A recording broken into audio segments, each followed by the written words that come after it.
So, good afternoon, good evening, as per your wishes. Good afternoon, everyone. A very warm welcome from the Indian Menopause Society. And our first co-host, Dr. Jyoti, can you take over the proceedings? Thank you so much, Dr. Nirja. And once again, I would say good evening and a heartful, warm welcome to our esteemed dignitaries, all the faculty, and all the delegates who have joined us for the second module of the NCD. I would like to start with a quote from Dr. Tedros, who's the Director General of WHO. He said, "Non-communicable diseases and mental health conditions are silent killers. Investing in a fight against NCD isn't just smart economics. It's an urgent necessity for thriving societies." And I feel really proud to be part of the IMS under the leadership of our present president, Dr. Sudhaa, and the course director, Dr. Nirja. We have taken up this challenge of working against the NCDs. May I now invite our course director, Dr. Nirja, to please introduce our president, Dr. Sudhaa Sharma. Can we have Dr. Nirja's CV? Not before yours, ma'am. It doesn't matter. No, it doesn't matter. Now, Dr. Nirja will first introduce your I'll CV. introduce you. So, Rohit, can I have the first slide showing present IMS 2026? Please share your screen. Yeah, so it is a very great honor for me to have the current president of the Indian Menopause Society 2026-2027 with us today, Dr. Sudhaa Sharma. So can I have the next slide, please? And Dr. Sudhaa Sharma actually joins that illustrious group of past IMS presidents who have dared to, I'll say dare to, because women in India are a very neglected lot. And once a woman has finished her reproductive life cycle, I dare to say that she's no more a part of society. But the past presidents have actually shined or light the torch over the midlife women to look at their needs. Like I was mentioning, it's like the movie Avatar, where you say, I see you. So all the past presidents have had that vision of seeing the woman, and Dr. Sudhaa Sharma is the current incumbent, and she has followed this line of tradition, and she has had very great insights, and she has a very deep academic interest, as you can see from her CV. She has been professor in the Department of Obs and Gynae, Jammu Government Medical College, and she has got huge number of publications. She was also the editor-in-chief of the... Thank you, Dr. Nirja. That's enough. Yeah, but I do want to say that she epitomizes the gentleness and the dignity and the empathy which our society has for all midlife women and their needs. And her dignity and her elegance actually begins to percolate down. So I bring to you Dr. Sudhaa Sharma, whose vision it was, whatever academics we've been having this year. So thank you for being with us in this program, which is actually a part of the Indian Menopause Society. And I am very honored that you personally are here today. So, Jyoti. Thank you so much, Dr. Nirja. May I now request a very gracious and a visionary President Dr. Sudhaa to please give us a few words of encouragement and let us know all about her vision as far as the NCDs is concerned. Thank you, Dr. Jyoti, and thank you, Dr. Nirja, for that kind introduction, for those, so emotional words. I'm so touched and I'm so honored. So a very good evening, everyone, and a warm welcome to today's webinar on non-communicable diseases. This is module 2, wherein the subjects under discussion today are neurological, musculoskeletal, and skin disorders. My heartfelt welcome to today's all the guests, Dr. Atul Munshi sir, who has been the past president, IMS, a very senior member, and who attends all our programs. So that gives us encouragement and inspiration. Rohit, can you share Dr. the CV? It makes it easier. People can see. Please share the CV.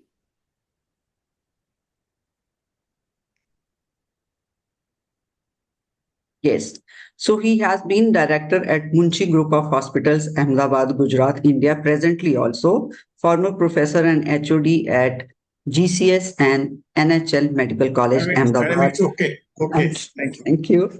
Then we have with us Dr. Meeta, again past president, IMS.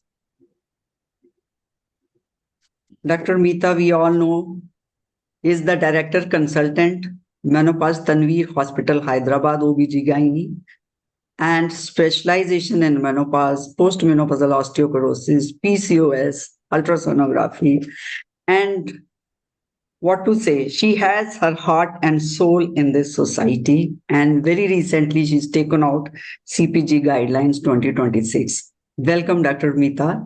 We have our, past president, Dr. Jyoti also, who has also joined today's webinar. She has also been the past president Indian Menopause Society. She works at Pune Jahangir Hospital, professor at Jahangir Hospital, and she's the one to whom we approach for each and every rules and regulations and constitution and guidelines in menopause. So welcome, Dr. Jyoti.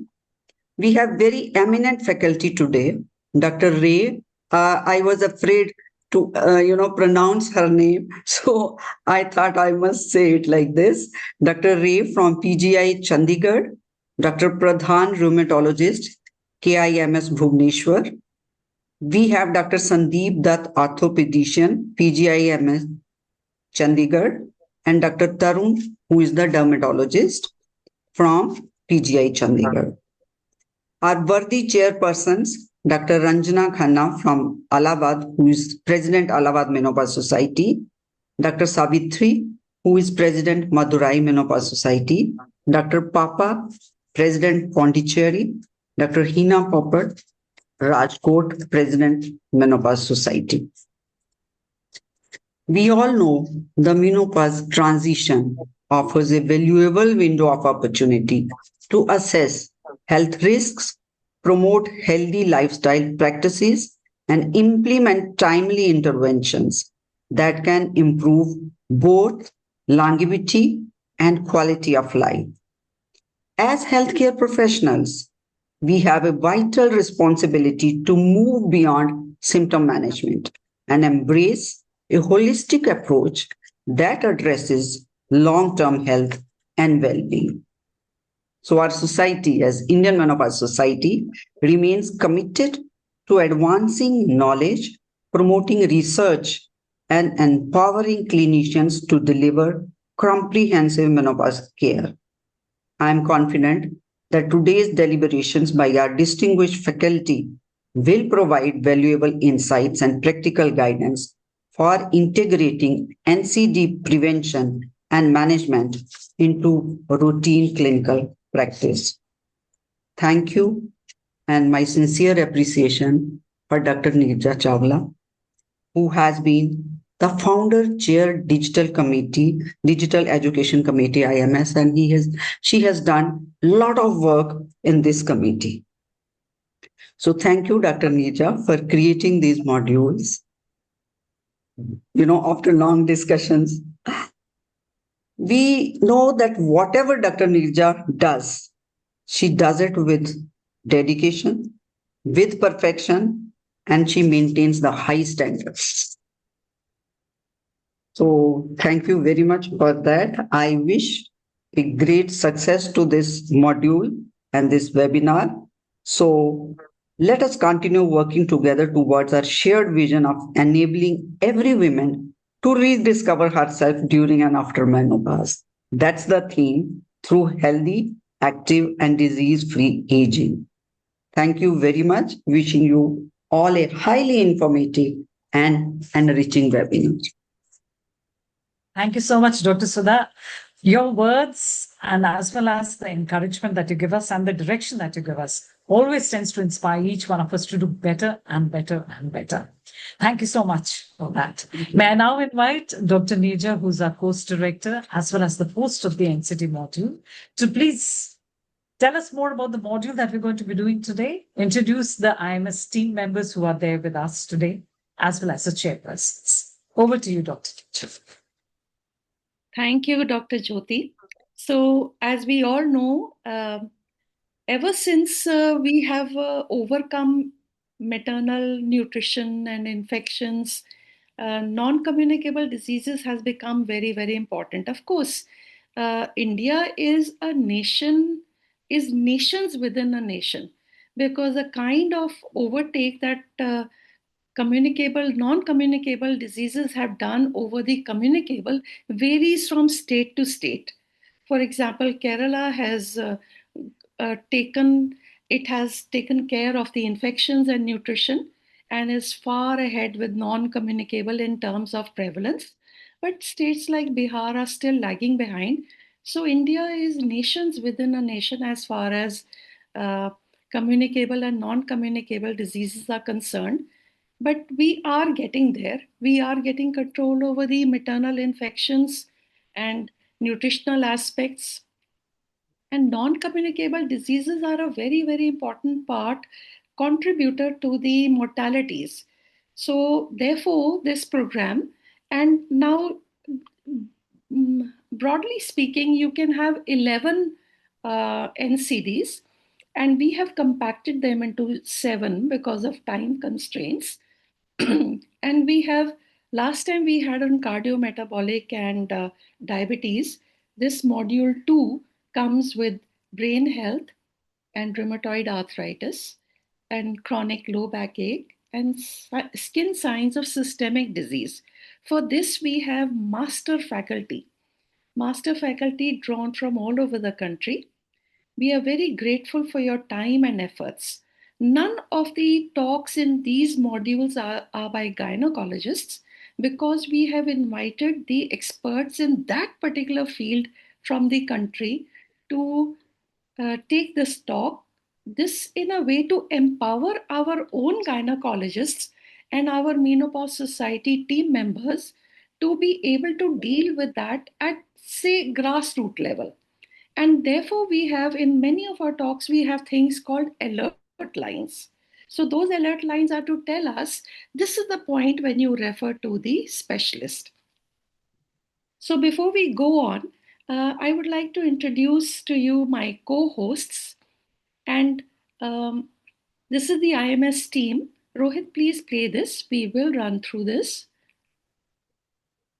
Yeah, so we have Dr. Bipasa Sen, who's Dr. Sudhaa Sharma's current vice president.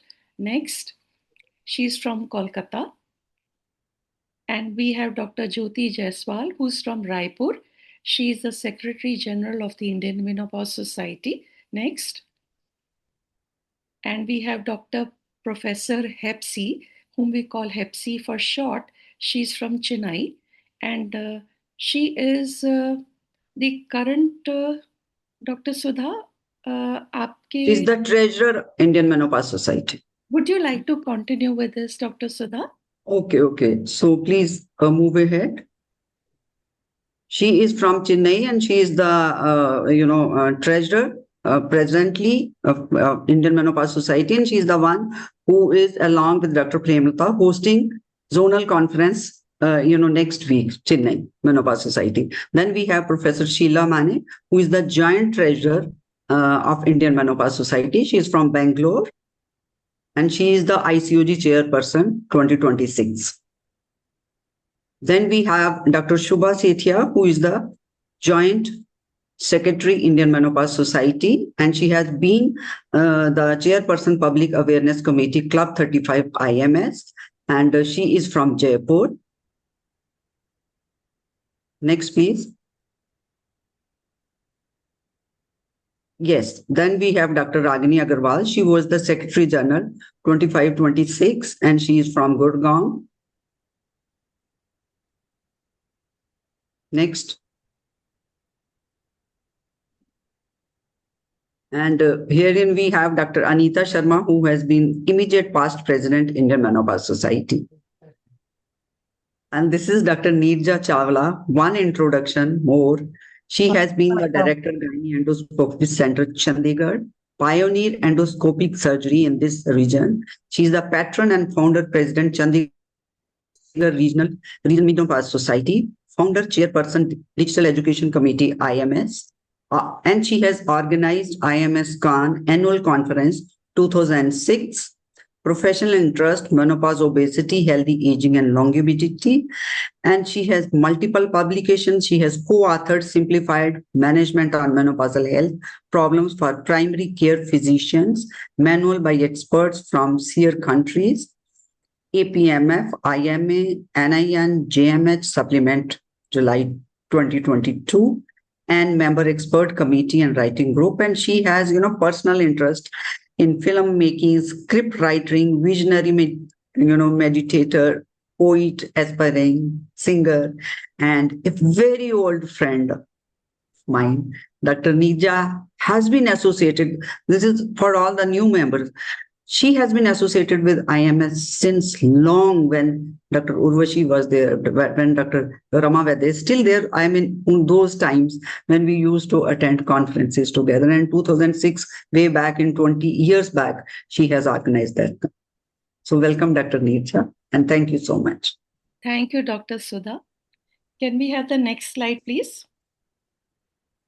So it's my pleasure to introduce the co-hosts. Just for mentioning, all the co-hosts and the chairpersons of all our NCD modules are presidents, mostly presidents and secretaries of all our societies. We have 53 constituent societies of the IMS.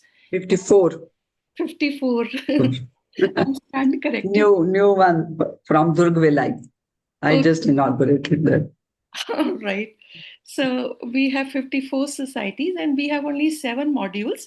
So as many as could be accommodated, because it's nice to meet up with them. So as co-hosts for this module, we have Dr. Jyoti Bhaskar, who is the secretary of the Delhi Menopause Society. And next, please. And then we have Dr. Shubha Rao as co-host 2, who is the president of the Bangalore Menopause Society. And then we have chairpersons. Dr. Sudhaa has already mentioned them, but we'll just run through the CVs. Next, please. So we have Dr. Ranjana Khanna, who is the president of the current president of the Allahabad Menopause Society. Next, please. And we have Dr. Savitri Ramesh, who is the president of the Madurai Menopause Society. Next, please. And Dr. Papa Dasari, the president of Puducherry Menopause Society. Next, please.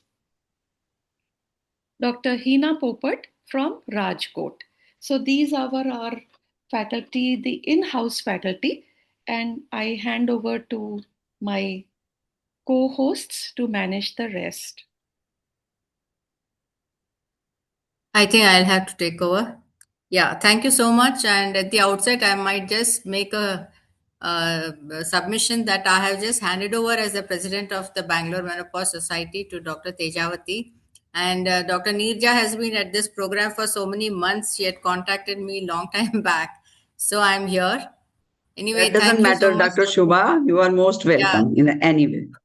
Yeah, thank you, Dr. Sudhaa and Dr. Nirja, for involving me in this module. And if I say anything more, it will be, echoing the words of Dr. Jyoti and Dr. Nirja. Of course, nowadays, we cannot do any practice without knowing all the NCDs for the menopausal women. So these modules have been really very, very important, and a major practice, menopause practice, is NCD, because the age group of the women that we deal with, they will definitely come with so many comorbidities, and it is important to know all fields, even if we have to give a simple HRT. I mean, I can't say simple, but even if we have to treat her in any way, we need to know everything. So it's my pleasure now to call upon Dr. Ranjana Khanna to introduce the first speaker. And without much ado, I think we must start off. Everyone must be waiting for the speakers. Yeah, good evening. Can I have the CV?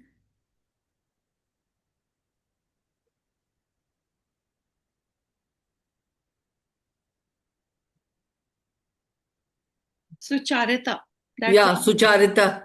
Can I have the CV? Yeah, good evening. It's my pleasure to introduce Dr. Sucharita Ray. She is MD Medicine from Rohtak and DM Neurology from AIMS.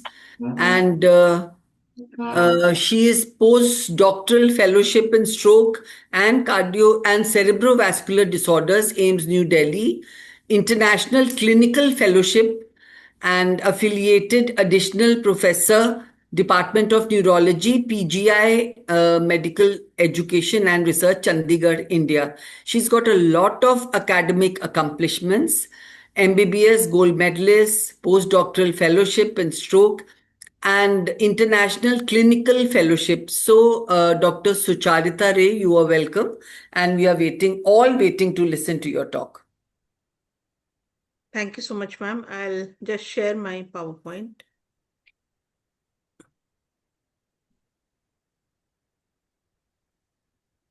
Is it visible to all? Yeah.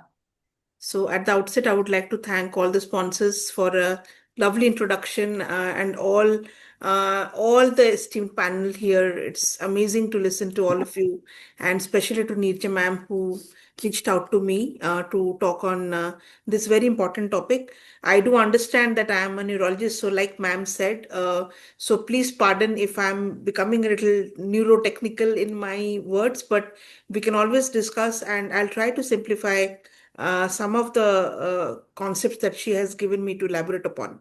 Now, ma'am has given me a lot of topics which I am supposed to cover in 12 minutes. So I have busy slides, but I'll try to make it simple.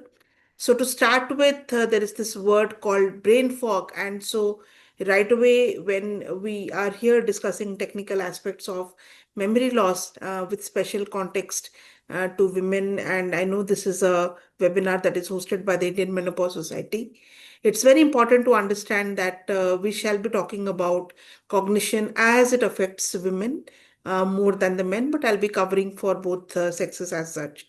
But when we talk about brain fog, and we tend to, kind of, it's a colloquial term that keeps up in conversation, and we tend to interchange it for cognition, loss of memory, or dementia as it is, then we do understand, we need to know that this is more of a layman's term rather than a technical factuality. And this can have a very vague connotation and meaning, like slowing of thought or processing, difficulty with remembering names, or slowing down responses, or even communication difficulties.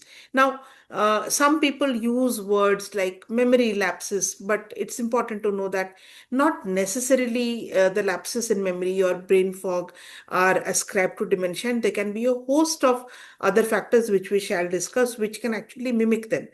At the same time, it's sometimes a situation where patients or normal people do tend to show these signs as an early sign of a dementia, which is about to come years later. So sometimes it really becomes difficult to understand differences between the two. But overall, when we do talk about dementia as such, we need to know that this is more of an umbrella term that is used to describe a range of symptoms which are associated with cognitive impairment. And one of the mistakes that many of us who are not dealing with neurology on a day-to-day basis make is that we think that all dementia is Alzheimer's disease. It's not, even though Alzheimer's tends to occupy over 50% of all cases of dementia, both in elderly, which is neurologically defined as a brain age beyond 65 years. And so it's heartening to know that this age is actually kind of receding forward. It's growing forwards because what was earlier considered to be 50-55 to be called an elderly has now shifted to 65 because our mental faculties have actually gone on to progress and become more and more evolved with time. There are also many other etiologies like this Lewy body dementia and frontotemporal, and all of this actually a spectrum of disorders. Not just that, we do have genetic disorders and sometimes also substance abuse, such as alcohol, which can cause over a chronic period of usage uh, symptoms which can technically lead a patient to have forgetfulness and other difficulties. So when we talk about dementia in women, because we are highlighting these issues here in this August gathering, we need to know that women have a 50% higher risk of dementia than men. So even if many times as students, many of us are also told that, sometimes cognitive symptoms, anxiety attacks, depressive symptoms in women could be ascribed to, within quotes, anxiety neurosis. We should also know that 50% higher risk of dementia is carried by women as compared to men. And so what could be the causes? Despite having a higher emotional intelligence and higher communication ability, verbal and even maybe non-verbal intelligence as compared to men, maybe a higher survival age is the driving factor for higher prevalence. But then many findings are contradictory. For example, if people come to memory clinics and they say that, with being an older mother that they had delivered at the age of 45 or maybe later on, they have been found in large population studies to carry low risk of dementia. On the contrary, hormonal contraception and the HRT, that is the hormonal replacement therapies, they also carry different risk factors for development of dementia.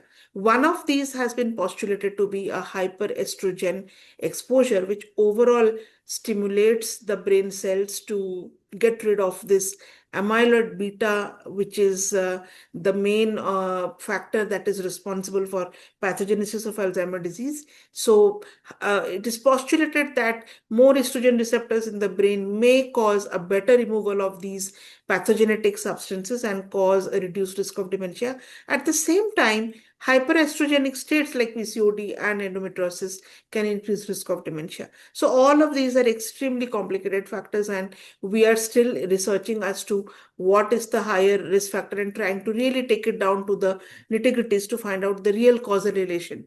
But what we do know that when we compare men versus women for cognitive decline, we do know that accelerated cognitive decline and memory impairment with increased deposition of these amyloid plaques and some tangles which get deposited in the brain, which are poisonous protein and pathogenic protein substances that deposit in the brain, causing dementia of Alzheimer's and many other types, and even loss of gray matter over a period of time, which is way more accelerated in women as compared to men. So the amount of atrophy of the brain is also more in women, and to start with, they also carry brains of relatively lighter weights. So this is overall an anatomic difference between dementia subtypes between men and women. But if you talk about even genetic predispositions, they vary. Overall, for the genetic variations that are seen in men versus the ones that are seen with women, we do find that those small genetic variations tend to have a more effect size on the women, thereby meaning that if women carry these genetic mutations, they are going to develop more of dementia than other neurological disorders. But for example, if we see genetic variations like MAPT, which you can see in this particular table, MAPT can cause many other picture apart from dementia. It can cause many other neurological syndromes, but not necessarily always dementia. So overall, hormonal changes also tend to have fleeting and confusing interactions in women and cause different types of risk factors. But overall, if we talk about female-specific risk factors for dementia, it would have to be the same that is shared with men, but then the exposure and the predisposition to carry this definitely kind of differs between the two genders. So amongst the metabolic risk factors, something as common as B12 deficiency or hypothyroidism, diabetes, or even any metabolic resistant states, obstructive sleep apnea and other sleep disorders are usually precursors and risk factors for dementia. We do know that all kinds of infections of the brain can predispose people to develop dementia, but not just that. We have now newer conditions like chronic stress, autoimmunity, malignancies, and even trauma and even air pollution, which over a large period of exposure time can lead to an early onset of dementia in predisposed men and women, or it can accelerate the rate of decline. And not to mention drugs, alcohol, and other substance abuse, and even chronic medical conditions, which may not necessarily be neurological. These are also risk factors that can cause dementia. So, about the gynecological factors, we do know, I have already highlighted that they do have kind of complicated relationship. Some of them have been found to be protective, and some of them have been found to be regressive for development of dementia over a period of time. But what is more important to understand, and this is a cartoon that is specific for Alzheimer's because Alzheimer's is the most studied dementia, but this is probably true for other kinds of degenerative dementias, that is, dementias which happen without medical disease or infection or autoimmunity, etc. And so this graph is probably the same as all, which is to say that the genetic predisposition is present from birth in an absolutely normal individual, and even the pathogenetic material deposition in the brain carries on right from the second and third decade. And over a period of time, the patients or the normal functioning people can actually continue to be healthy if they do not add upon to these predispositions by means of a bad lifestyle, or by means of other lifestyle choices or environmental exposure or diseases. But if they stay healthy, the threshold for cognitive impairment is never really lost until very advanced stages. And so, at least until the seventh or eighth decade, if other risk factors have not affected, if there has not been a lot of infections, including long COVID, which was found to have a significant driver towards dementia, many other conditions, malignancies, even accelerated cardiovascular risk factors like obesity, diabetes, hypertension, even if people have predisposition for dementia, they can lead essentially normal lives. And even if they do develop symptoms of early dementia, they tend to be independent until they cease. Now, what are the warning signs of dementia? It's very, very important to know that it contains many domains, not just memory loss, but also loss of initiative or apathy, abstract thinking, different difficulties with it, mood and behavior changes, changes in personality, regularly misplacing items or showing poor judgment, which is a marked departure from your pre-morbid personality. That is more important to be highlighted. Problems with language and also disorientation with regards to time and place, difficulty with regular tasks. And all of you would agree that memory lapses or brain fog probably contains many of these symptoms, and so many of them are experienced at menopause, and so the society is actually dealing with all of these concepts. What's most important to know, that even normal individuals can show these changes, that even if it is seen in women undergoing menopause or women with adjustment issues or men having some immediate difficulty, or someone who has undergone some amount of trivial trauma and is kind of shell-shocked, or someone who's undergone depression. So they can all exhibit one or more modalities of these warning signs in all of them. Does not mean that they will have dementia. So what we need to know is that there should be a consistent, progressive display of these symptoms and a departure from your normal premorbid personality, which does not make sense. For example, which you cannot explain by means of a present stressor like the demise of a loved one, change in your environment, financial issues, disease, recent infection, struggles of some other psychiatric conditions, substance abuse. And so if these stressors are not there, which are essentially called reversible factors that can cause these symptoms to happen, then these become red flags for dementia and you should take action.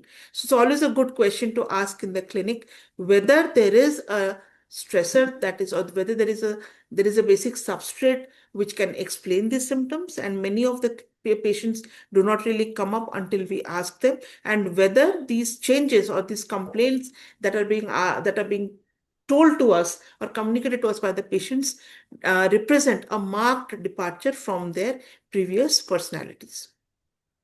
Now, coming to talking about depression, because we always see these type of patients in our memory clinics where it is actually a stressor or an adjustment issue. We have 26-year-olds coming to us with complaints of memory loss and wanting to get MRI done. Now, fact is, can a 26-year-old have dementia? More likely not. A இங்க person. லெஃப்ட்ல போங்க நல்லா forms அங்க ஒரு temple இருக்கு நல்லா Hello, I'm sorry. technical team, please mute everyone except for Dr. Ray. Yeah.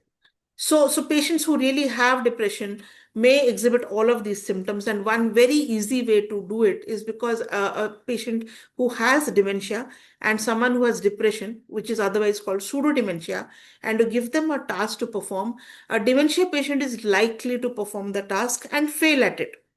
Whereas a very nice indicator that is very evident, and almost all of us can do that in our clinics, someone who is depressed will not show initiative. This tendency to not do that test can sometimes be can sometimes be the cause of a secondary gain, which sometimes the patients may be hiding. So it is important as clinicians to kind of give them any routine task or any of these cognitive instruments, which are basically very simple questions as to where are you right now? What have you eaten today morning? Can you tell me your name? So where are you right now talks about orientation. What have you eaten today morning talks about short-term memory, and what is your name is a long-term memory. And so someone who's even an advanced dementia will attempt to give those answers, but someone who's suffering from depression, someone who's malingering, for example, may not give you those answers. Someone who's delirious from substance abuse or having infection will also not give you those answers, but then you can always make out that the patient is not in clear sensorium to be able to make that assessment. But said that, it is also important to know that long-term depression, traumatic experiences like post-traumatic stress disorder, or even traumatic brain injury. And for us, we think about at least 1 hour of loss of consciousness, or even 5 minutes of loss of consciousness from a trauma, which has then subsequently led on to have symptoms which are temporally correlated to the trauma, can also mean that the patient is under lots of stress. And so increased cortisol levels over a long period of time, or maybe even accumulation of vascular disease, which is very common in depression, that someone with a chronic depression will tend to have hypercortisolism, and then due to hypercortisolism will tend to have accelerated hypertension, dyslipidemia, diabetes, and all of these conditions keep on getting accumulated over a period of time and lead to dementia. So there are certain differences between men and women also in the genetic makeup, and we all know that women probably tend to live longer, with the hypothesis that there are longer telomeres in their chromosomes. But once women really hit menopause, that epigenetic clock, which is kind of running faster in men, which is like a programmed progression of the small insults that the genes accumulate, that tends to kind of slow as the menopause sets in. And so this epigenetic clock slowing can also cause differences in the accumulated rate of mutations as well as the rate of repair, and can also cause symptoms which are akin to dementia, or which can lead to dementia in the future. And so finally, before I conclude, some of the preventing points for dementia, which should actually be a life goal. So there are really, now there is a lot of enthusiasm regarding some of the newer drugs which have come to our rescue for Alzheimer's disease, at least. And that's not the ambit of my discussion today. But what can people really do? So we know about the alert signs. We know in differentiating one form of dementia from the other. But what exactly can healthy people, men and women, really do to prevent dementia in the long term? You cannot change your genetics, you cannot change your gender or your age, and probably the pollution or the air you breathe sometimes becomes difficult. We have limited resources at our hands, but even within those circumstances, if we take efforts to minimize diabetes, treat hypertension, try to be safe, stop smoking, reduce air pollution, or at least try to escape those situations. And be careful about the warning signs. One of those things would be to prevent depression from becoming chronic. Try to make efforts to really get over these symptoms. Some of those very subtle signs, for example, treat hearing impairment, that is, and also be sensitive towards smells, maybe take part in all of those activities that gives you more exposure. So more amount of sensory exposure can also mean that your brain stays healthy, be that playing Sudoku games or trying different scents, perfumes in a shop, and trying to differentiate between different scents that is being presented to you, playing with your grandchildren and playing games, because overall they do help in maintaining and increasing your cognitive reserve. And always change these sensory stimuli, because as the brain gets accustomed, more synaptic functioning and neurons really stop happening. So like we tell to housewives who say that I do a lot of work, but I'm not losing weight. So that work can literally be done by one hand and one leg, because they're so adept at it over the years that the body does not feel challenged. And so it stays at a higher level, and then it kind of plateaus off at that effort. So we need to really make effort to bring about that sensory stimulus, pick up a new hobby, keep challenging yourself every day, both mentally and physically, in order to prevent dementia. And as far as possible, try to take care of your medical conditions, and then to try to avoid, to whatever extent possible, the unavoidable factors which are beyond your capacity to change. One final slide about hormone replacement therapy. Some of the large studies has been done, and I know we have eminent gynecologists who are always interested about talking about HRT, and we do get asked about it a lot. Now, there is the individual experiences may be different, and notwithstanding those results, if we talk about large studies that have been done on estrogen therapy and hormone replacement therapy in cognitive function in postmenopausal women with dementia, the large body of evidence in almost 7 large randomized controlled trials, where they have taken up treatment duration of at least 2 weeks of hormone replacement therapy, and they have shown a follow-up of up to 12 months. They have actually shown that some of the screening tests in dementia, like the CDR, that is the Clinical Global Rating Scale for Dementia, or the paragraph writing test, where we ask a paragraph to be remembered and written after a brief period of time, or even repeated finger tapping, which is a motor function that needs sustained attention, there was no change. For MMSE, that is a screening test for dementia that we do in our OPDs, no benefit was seen. Some vague other cognitive tests were seen to have limited benefit. Now, there are limitations to using these tests, but they are good screening instruments to actually show how much of dementia, if there is a possibility of dementia in the people if they're complaining. So overall, we do not recommend hormone replacement therapy for cognitive improvement or maintenance in women who have signs and symptoms of Alzheimer's disease, who may be postmenopausal. Now, with drugs coming, probably this would be of secondary concern, but this is always important to know. And what about the cognitive complaints that people have in menopause, which are not dementia? The best for that would be cognitive behavioral therapy, which is actually a very long drawn, elaborate psychiatric based psychiatrics and psychology based sessions, where patients are actually taught in order to develop those symptoms, recognize that it is different from dementia, and exposure is given, but response to it, that the panic or the anxiety for having dementia is kind of allayed, and they're reassured. And so they have shown significant improvement in depressive symptoms and sleep difficulties, and thereby also improve their complaints for memory loss, which were probably not present in those people. And so finally, physical activity cannot be overemphasized, because it can act across all stages, not just in patients who have normal people who have no memory issues, or people who have mild cognitive impairment, that is, they do have early stages of dementia but are completely functionally independent, but also in patients who have advanced dementias. So take-home message is that despite natural protection, females face more dementia than males, probably because they live longer, but also genetic predispositions and other factors, as we discussed. Onset of dementia occurs several decades before presentation. So you may carry those genes, you may have the onset of those pathological changes, but whether you will develop those symptoms is a long story. And we do have a long window in which many of the avoidable risk factors can be mitigated, and the person may be fully functional till the end of life without having any impairment at all. Memory lapses may precede but do not always mean dementia. Complicated relationship between female specific factors and dementia, like we discussed.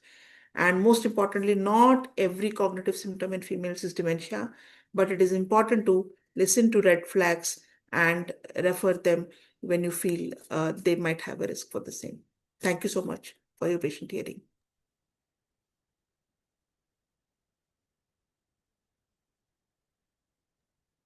Thank you, Dr. Sucharita.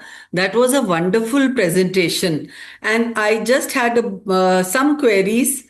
One was that dementia and Alzheimer's are the same thing. No, ma'am. As I showed in my slide, dementia is an umbrella term. So, Okay. Yeah. the definition of it has so many types of dementia. Overall, for the definition of dementia has been given in DSM manual for psychiatry, where you need to have a mandatory memory loss in addition to certain other neurocognitive domains like apathy, like apraxia, like some of those things that I said, repetitive task mistake, some motor impairment happening over a period of 6 months Okay. in the absence of any known stressor or any secondary gain or any intercurrent illnesses or reversible factors as such. But that's the psychiatrist's definition. We as neurologists recognize dementia even with a 1 month complaint in a patient, for example, someone who has severe hypothyroid and has come with a 1 month history of memory loss. Okay. So, but it's an umbrella term. It can really have many And definitions. Alzheimer's So Alzheimer's is a type of dementia, which is the is a most type of dementia. common type of dementia in the world. And it also is kind of complicated, but pathogenetically it is linked to deposition of amyloid protein in the brain. Okay. Okay. So basically, what would you attribute this to?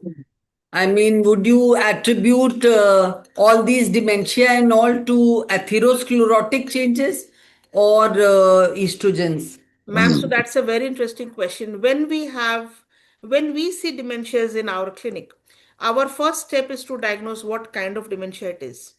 And easiest to diagnose of them would be frontotemporal dementia, where patients are extremely excited, disinhibited, hypersexual. Many of the newspaper articles that you see where elderly women and men are found to have sexual offenses, many of them actually may have this frontotemporal degeneration, whereby that specific modality is kind of heightened. That's more than it's seen in Alzheimer. Or, for example, we see dementia with Lewy bodies, where patients just hallucinate. That's a kind of dementia. Yeah. The difficulty comes with early Alzheimer and vascular dementia. So Alzheimer's is so complicated because a part of it, under the rubric of, now dementia is a umbrella term. It has different types of dementias like Alzheimer, Lewy body, frontotemporal, other acquired dementias.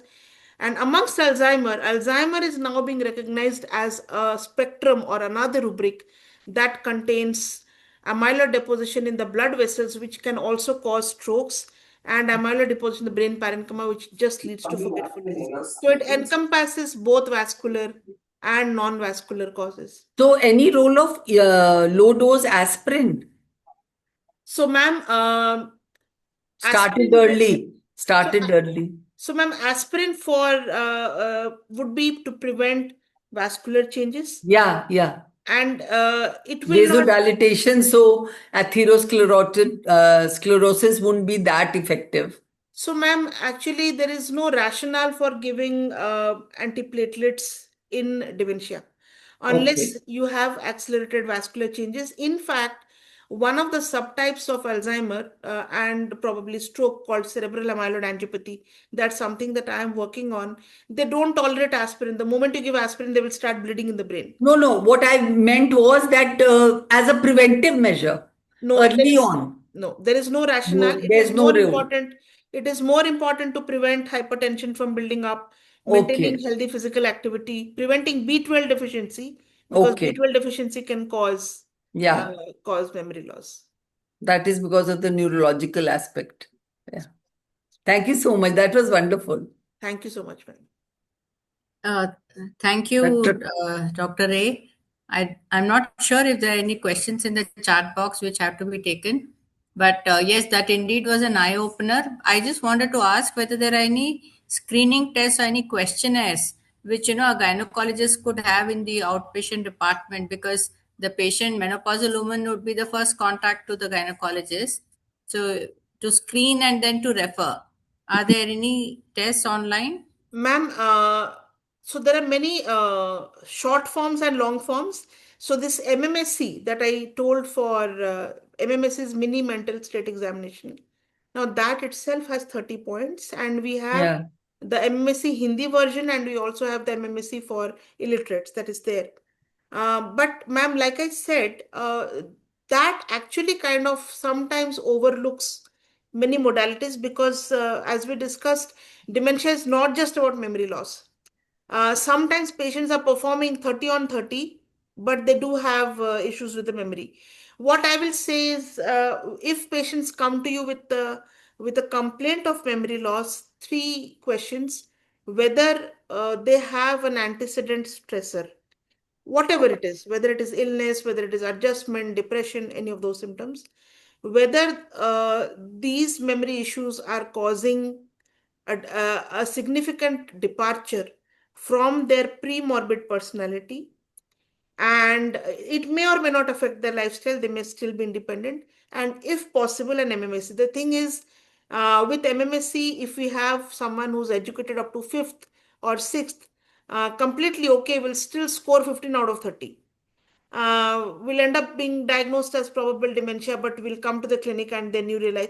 So screening tests are difficult to interpret, because even normal individuals with limited intelligence will not score well. And there are certain cognitive tests that even the highest IQ holders will not be able to perform. They're so difficult. So it has to be interpreted in context. However, if a departure from premorbid personality and consistent and the absence of stressor, I would suggest that maybe all of these patients can be referred to the memory clinic or even psychiatry for evaluation. So one question, in terms of an MRI, or if we do a carotid Doppler, are there any indicators that could tell that, there is a problem in the future? So, ma'am, carotid Doppler is to assess the atherosclerotic burden in the carotids, and that would be an indicator for stroke, but not for memory loss.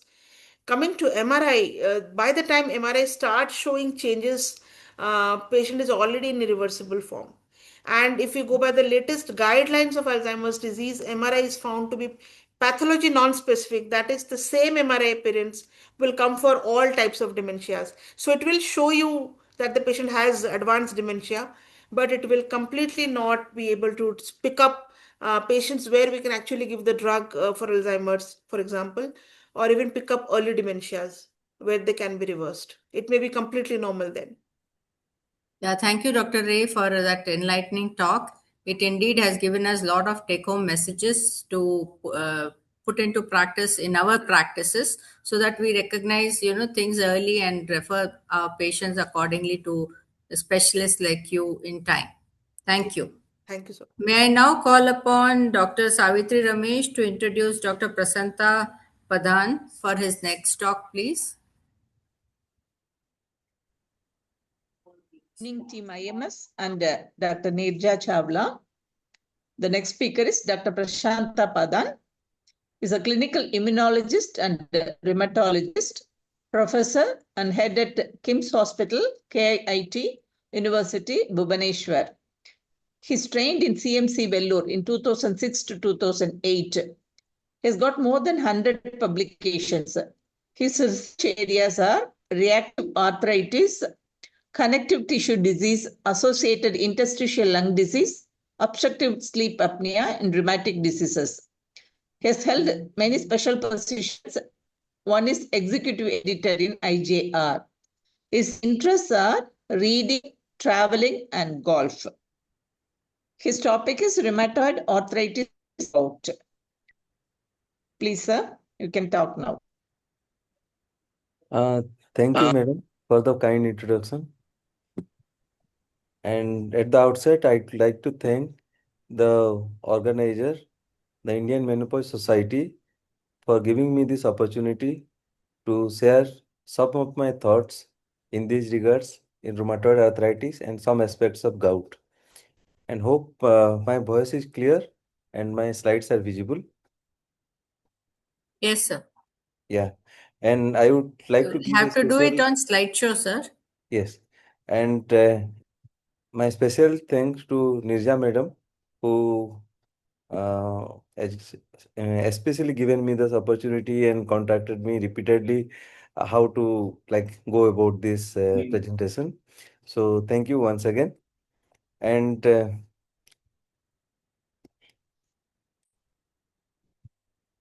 so at the outset, first part I'll talk about rheumatoid arthritis. So let's go about what is rheumatoid arthritis. There are about 100 musculoskeletal disorders, and out of them, there are 10 are common. And out of them, the most common inflammatory arthritis actually is rheumatoid arthritis, which affects about 5% of the general population. And it's basically a systemic autoimmune disease, and where the etiology is not known. It's a disease of unknown etiology. The target is synovium. If you look at the right side of my slide, you can see there is a cartoon showing a joint structure. The orange part of this joint is actually the synovium. That is the Dr. place Prashanta, where your slides are not moving. now it's okay. No. No, it's only showing the first slide, your CV and the topic. Showing. Also, sir, your audio is a little faint. Okay.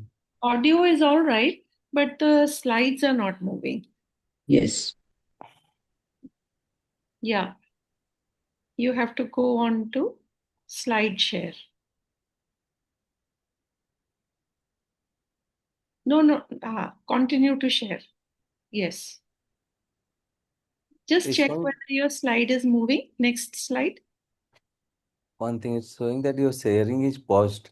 I don't know whether something has been done from the other side, like admin side. Can somebody help me out? Rohit, No, why? sir. There is no restriction from our end, sir. He's saying that It your just screen sharing is paused. we can go in normal view other than screen show, I guess. And if slideshow is not possible, ma'am, can we go other way, ma'am? You want that we should share the slides? No, ma'am. Like Dr. Sir can, without slideshow, he can proceed with the talk No, he can't. normally. No. Ma'am, You can there is no exit the restriction from. slideshow, sir, and show in your other view. Yes, ma'am. Escape. Actually, it's moving from my side, but somehow it's. Sir. Now This way. move the slide, sir. Yes, ma'am. Now it is moving. I think you can do this. Yes. Move the next slide, sir.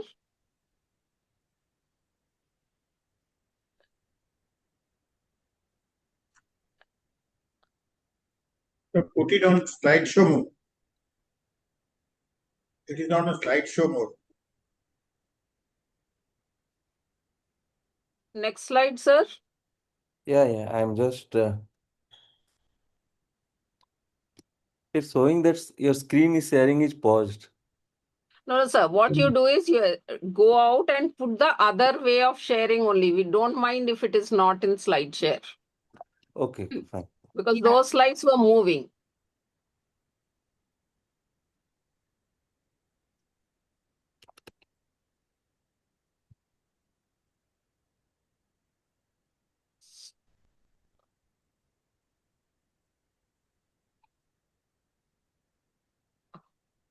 Now just move it and see. Yeah, go to the next slide, sir. Don't do anything there. Don't do anything. Go there. Yes. Yes. Now move it like this and go ahead, sir. Okay. Sorry for the No problem. inconvenience. Basically, what is rheumatoid arthritis? It is a systemic autoimmune disease where actually the etiology is not known, and it's a female predominant disease. Basically, the ratio of the male to female ratio is actually 1:3, and the target is synovium. If you can see this cartoon on the right side of this slide, you can see the orange part of the joint is actually the synovium, and this is the place where the orchestra of inflammation starts.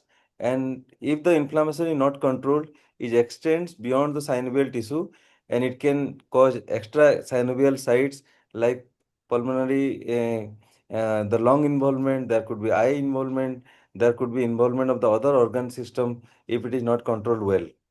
And untreated, it leads to permanent joint damage.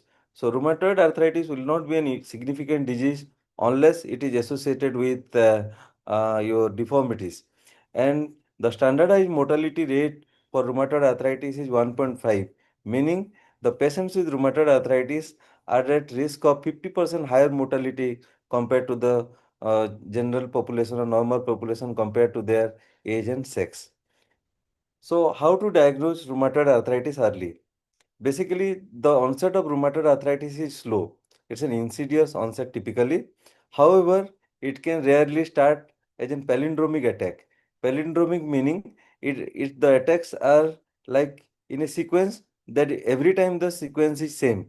That means it happens or it affects one or two joint areas and it will come back in another area in the similar fashion. So that can happen 2 to 3 days or 3 to 5 days in a month, and it can go on for years before it becomes a established disease. It is basically a disease of the predominantly small joints, especially of the hand joints, and it is of symmetrical arthritis, means bilaterally in both the joint areas like metacarpophalangeal joints or proximal interphalangeal joints or wrist joints are most often they are symmetrically involved. And the interesting part is the DIP joints and the spine, except the cervical spine, are spared. If you can look at this cartoon again in this slide, you can see the DIP joints and the lumbosacral area or thoracolumbar spine are actually spared in rheumatoid arthritis. Since it is a synovial disease, the area which doesn't have enough synovium are not affected. That is the reason why these joints are typically spared. And systemic features are rare, like fever, weight loss, and other myalgia, etc., are not very common in patients with rheumatoid arthritis. However, they may complain initially feverishness for a few days, and maybe some weight loss may be there if they are untreated for a prolonged duration. Carpal tunnel syndrome, which is a manifestation of many neurological diseases, could be an early manifestation and could be there for years together or months together before the typical onset of rheumatoid arthritis. Now, if rheumatoid arthritis untreated for a long duration, this can lead to various kind of deformities. As you can see here on the right side, you can have various kind of deformities like swan neck deformity or boutonniere deformity, or you can have even the permanent fixed joint of the wrist joint, or you can have various other kind of deformities which are very common if they are untreated for a long duration of time. Now, confirming rheumatoid arthritis require a multi-axis laboratory investigation. Usually, if you do a routine hemogram, you will find they have got anemia of chronic disease, and they will usually have leukocytosis and thrombocytosis. If there is presence of leukopenia and thrombocytopenia, then think of another disease called lupus, which can initially mimic rheumatoid arthritis to start with. And all this reflects chronic systemic inflammation. The inflammatory markers like ESR and CRP, which are commonly available, are raised usually in rheumatoid arthritis. They are non-specific but crucial, tracking the disease activity and flares. So these tools are mostly used as a marker for monitoring, and initial diagnostic value also cannot be ignored. The specific serology for rheumatoid arthritis are like rheumatoid factor and anti-CCP. Anti-CCP is anti-cyclic citrullinated peptide, which is a much more specific antibody compared to rheumatoid factor, which could be there in general in patients who are postmenopausal. Like if you are 50 years of age, 5% chance that in general population, rheumatoid factor could be positive. If you are 60 years of age, then 10%. If you are 70, 15%, and so on. So anti-CCP is about 70 to 80% positivity can be seen in patients with rheumatoid arthritis. A rheumatoid factor can be seen in the similar percentage of cases. And 10 to 15% of cases of rheumatoid arthritis can be seronegative, meaning they could be both rheumatoid factor and anti-CCP positive, where we take the help of other modalities like imaging modalities for the confirmation of diagnosis. Remember, none of these tests are really confirmatory of rheumatoid arthritis. For diagnosing rheumatoid arthritis, you have a set of clinical and laboratory criteria, which is called a American College of Rheumatology ACR / EULAR, 2010 criteria, which can be utilized for the initial confirmation of rheumatoid arthritis. The imaging modalities which we commonly used are X-ray of the hands, joint ultrasound, and MRI of the joints in cases where they are not clearly visible in the X-ray or joint ultrasound. These are the typical X-ray finding in patients with rheumatoid arthritis. Remember, these are all seen in advanced disease. In early rheumatoid arthritis, which are of less than one year duration, usually you hardly find any radiological changes except for soft tissue swelling. So you can see here there is complete destruction of the wrist joint, and you can see a cyst or an erosion like thing. Here you can see the erosions over the MCP joints, and you can see the distal interphalangeal joints are typically spared. The typical findings are juxta-articular osteopenia, like around the joints there is osteopenia, there is joint destruction, and in advanced cases, like you can see on the right side, the knee will have symmetrical joint space reduction compared to osteoarthritis, where you get asymmetrical joint space reduction. And here you can see there are also erosions, and there is a lot of soft tissue swelling. Even effusion can be seen here, and these things are almost characteristic of rheumatoid arthritis, and they are called signature features in rheumatoid arthritis. Now coming to treatment of rheumatoid arthritis is very simple, and it is very important to educate the patient from the very beginning about the long-term nature of the disease and explaining them the nature for close monitoring about not only about the disease or also about the drug toxicities. Symptom relief are of paramount importance because most of them are women, they're working, and their pain is to be relieved, and mostly anti-inflammatory drugs can be started. The rest is very important in the initial part of the disease, and physical therapy like heat therapy can be given. However, typical physiotherapy intervention can be delayed until the inflammation has been taken care of properly. The disease modifying drugs are of three types, like conventional, targeted, and biological drugs. I'll talk about them in the next slide. That is of great significance because this disease course can be very easily modified or to a large extent by using these drugs, and it can almost retard or halt the progression of the disease.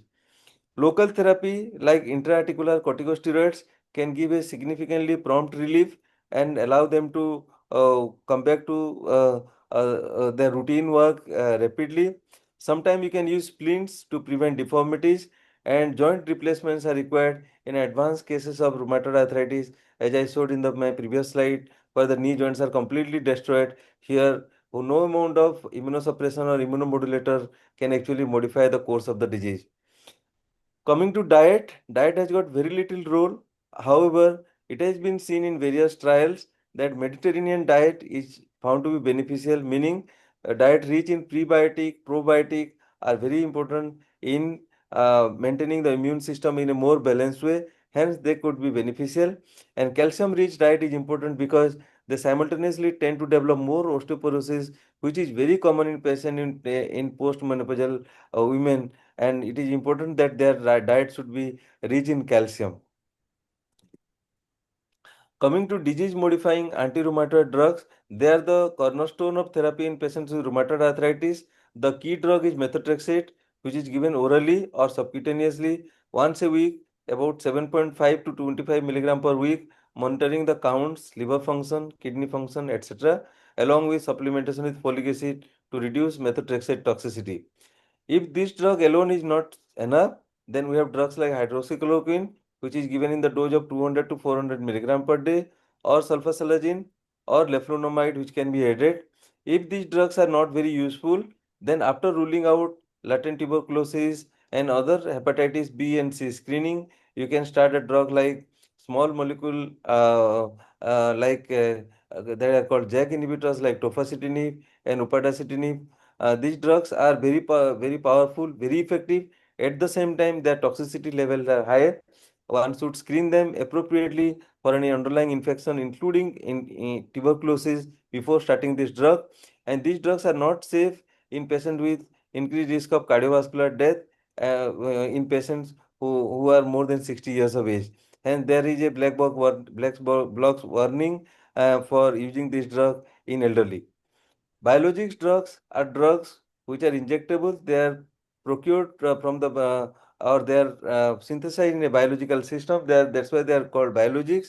And this can be classified into three groups like anti-TNF alpha inhibitors, anti-interleukin 6, or anti-CD20, that is rituximab. So out of them, the common one what we use is etanercept. Other drugs like infliximab, adalimumab, or golimumab can be used. Tocilizumab, which was very popular drug during COVID, is very important drug in patients with rheumatoid arthritis, which are not controlled with anti-TNF or anti-CD20, that is rituximab. Low dose prednisolone is often used as a bridge therapy because these conventional disease modifying drugs take about 4 to 6 weeks to start their action. Hence, during this time, to prevent the disease progression, you can give prednisolone 7.5 to 10 milligram per day, which can be tapered up over a period of 1 to 2 months and should be discontinued as early as possible. Now, when to refer, that is one of the point I was asked to tell.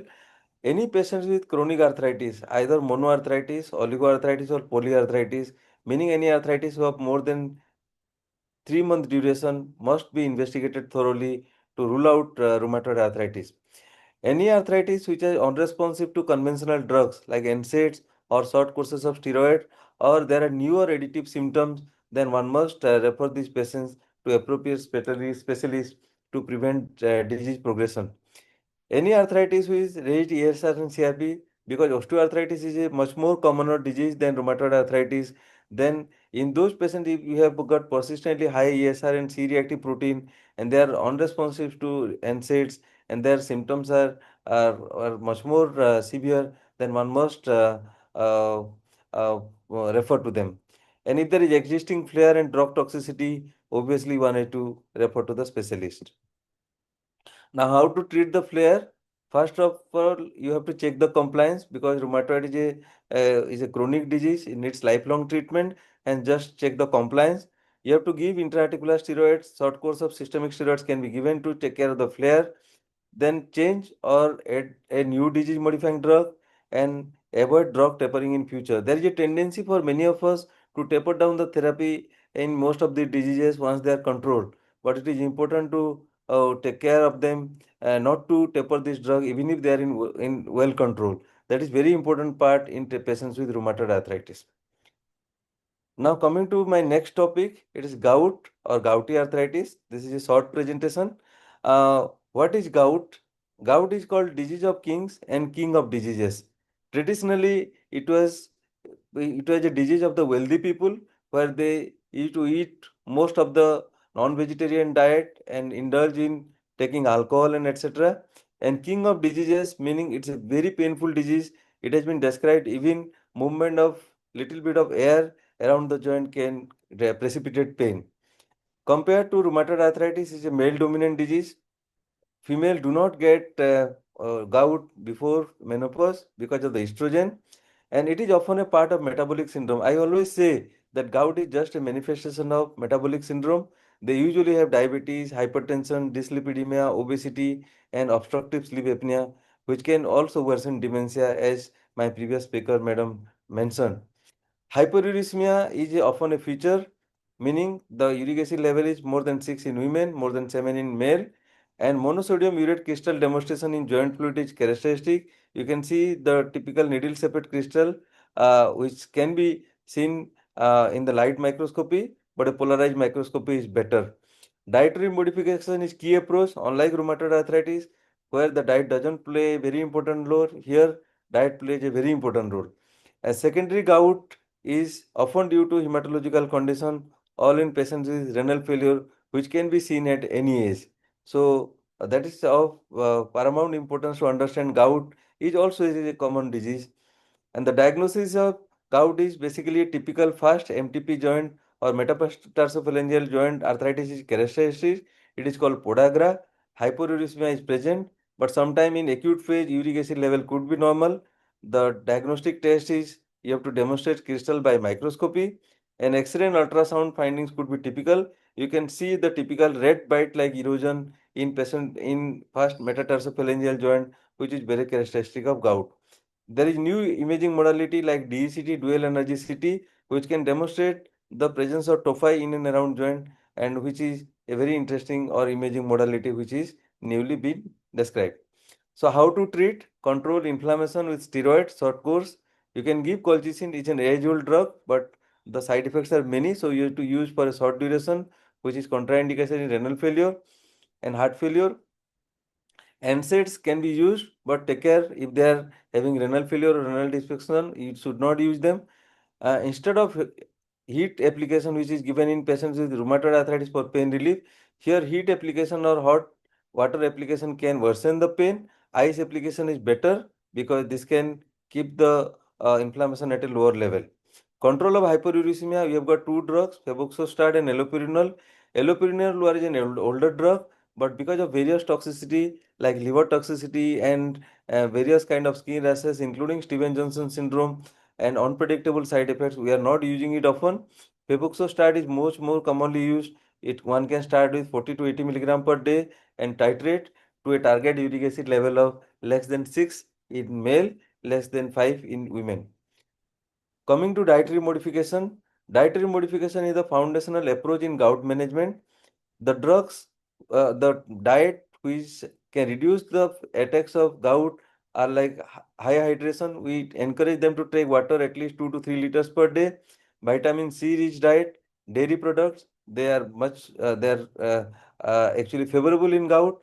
Whereas purine rich diet like meat, seafood, alcohol consumption, fructose drinks, they are contraindicated in patients with gout. Patient education for a lifelong dietary treatment is just as crucial as pharmacological intervention in patients with gout. And remember, this is also a lifelong disease, so one needs to continue the therapy for lifelong even if they are in control. When to refer? If there are multiple tophi, if there is underlying metabolic diseases and they are uncontrolled, and manage the flare with steroids, short courses, colchicine, and control of hyperuricemia is of utmost importance. So thank you for your kind attention and happy Rath Yatra. Today is Car Festival in Odisha and this is an auspicious day, and thank you for the kind attention, and I'm sorry for the initial technical glitch, and I'll be happy to take few questions if there are any. Thank you. Thank you, sir, for your excellent and thought-provoking presentation. While rheumatoid arthritis and gout are both common causes of inflammatory arthritis, they differ significantly in their pathogenesis, diagnosis, and management. Early recognition, accurate diagnosis, and timely intervention are essential to prevent irreversible joint damage and improve patients' quality of life. Treatment goes beyond symptom relief. The goals are disease remission in rheumatoid arthritis and sustained urate lowering in gout, supported by patient education, lifestyle modification, and long-term follow-up. And I've got one doubt, sir. In rheumatoid arthritis, sometimes we see pregnant women who have been treated for rheumatoid arthritis and who are on drugs. What is how rheumatoid arthritis behaves during pregnancy? Yeah, basically, very interesting question and quite relevant. Rheumatoid arthritis tend to go into remission in patients with rheumatoid in patients with pregnancy, and actually almost 50 to two-thirds of the patient can go into clinical remission during pregnancy, and that is the time we can actually reduce the dose of immunomodulator. In fact, most of the drugs like methotrexate, leflunomide, and many newer drugs like including tofacitinib are contraindicated during pregnancy. The drug which are safe can be continued, like hydroxychloroquine and sulfasalazine can be continued. But and if there is a flare, it can be managed with a small doses of like 5 to 7.5 milligram per day of prednisolone per day. But many of them, they go into remission, and that's why it becomes easier to treat them during pregnancy. Suppose if they are on methotrexate and she has conceived. So it is actually a category X drug, and hence pregnancy should not be continued. The child or there is a tendency to develop neural defect while the pregnancy, if it is continued and if it is allowed further. Thank you, sir. Very clear explanation and very clear. Yeah, thank you, Dr. Pradhan. That was a wonderful presentation, very simple and very informative. I think we have one question in the chat box. That is gout hereditary? And I also want you to, tell this house and make it very clear that if a patient of rheumatoid arthritis comes to you and she wants to conceive, they will come as a couple. We need to tell them that you have to stop which drug and for how long. So that is a basic message which you as gynecologist we should know, that if the patient comes as a for counseling, pre-conception counseling, we have to tell them which drug to be stopped, when to be stopped, and when they can plan the pregnancy after stoppage of the drug. Yes. Thank you. I'll answer the second question first, related to rheumatoid arthritis. Basically, as I told, rheumatoid arthritis is a very common disease and common in females. It is important that if they are planning pregnancy, they must be counseled well in advance. Number one. And number two, that this disease usually goes into remission during pregnancy. Hence, there is no need of a much fear among them. While during pregnancy, the flare-up chances are very rare. Third important thing is when to stop the drug. Basically, please remember, actually, according to gynecologists or my colleague, no drugs are safe during pregnancy. I think all of you will agree with me. But given the situation, certain drugs can be allowed, certain drugs are actually not allowed. Drugs like methotrexate has to be stopped at least 3 months prior to pregnancy. Planning pregnancy, number one.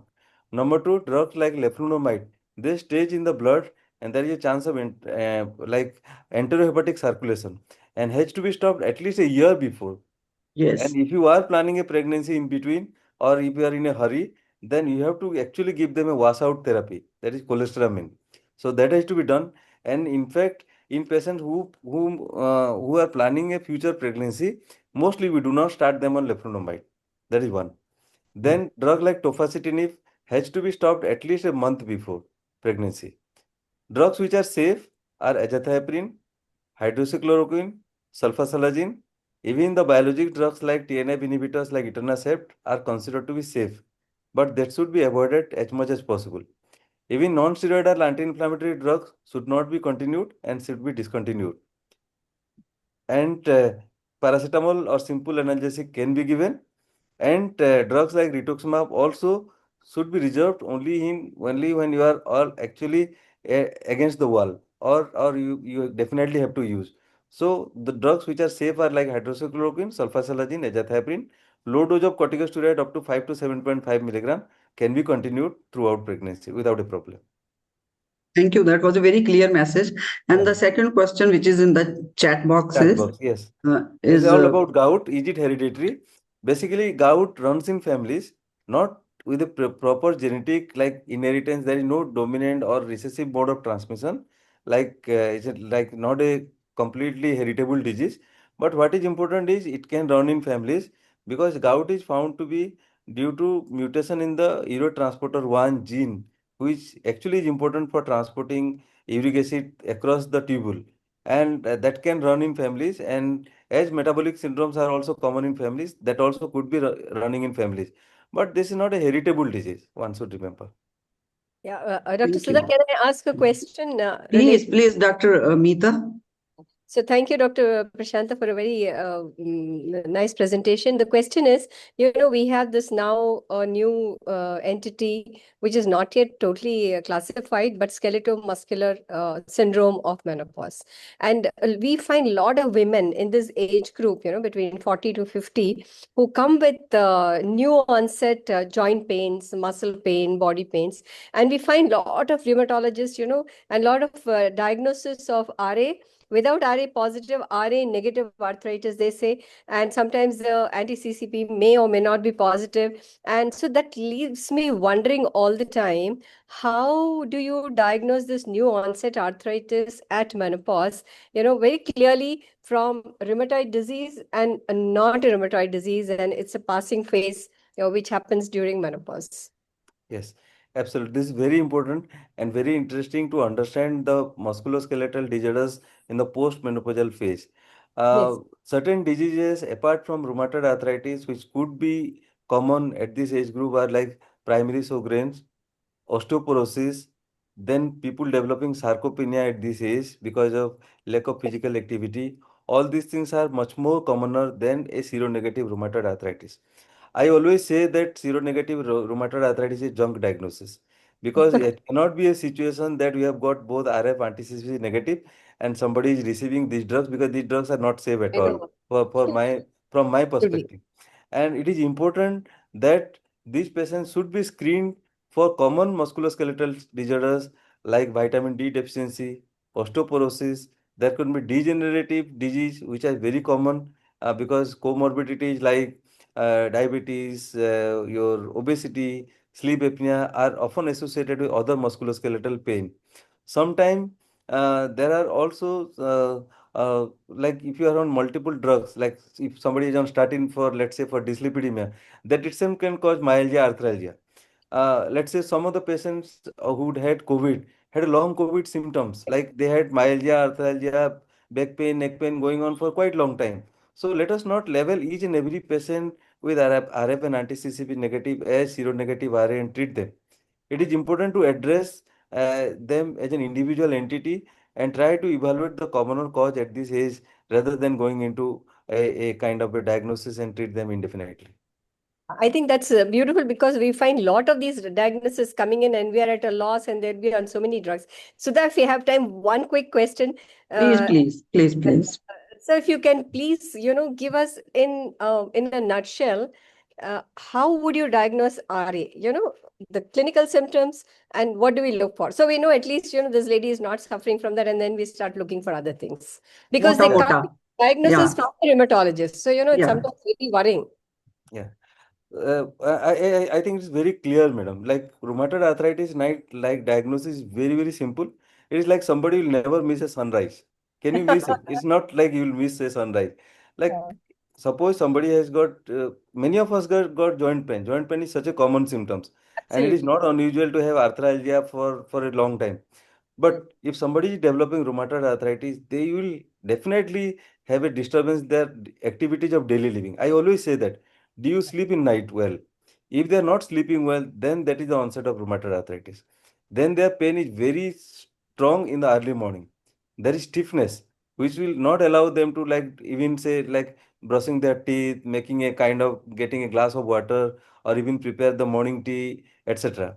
So early morning stiffness, swelling and pain in the joints, which are not relieved by common analgesics, and it is disturbing your daily life, disturbed sleep. There are very early symptoms of rheumatoid arthritis, and one must investigate with the available tests which are clearly available. I think you've cleared our doubt. Thank you so much. It was wonderful. Thank you. Thank you, madam. So important diseases, but I think you have simplified it, for us to understand them. Yes, thank you. Thank you so much, Dr. Pradhan. I think Dr. Nirja, can we move ahead? Thank you. Yeah, I think, yes, as obstetricians, it is very important when a woman comes with all the, joint problems, whether to deliver her normally, how to deliver her. She has to flex her hip, flex her knees. So I think that becomes more important. Yeah. So thank you, sir, for a very elaborate and very clear-cut messages. can I now call upon Dr. Papadasari to introduce Dr. Sarvdeep Bhatt so that he can go ahead with his next talk?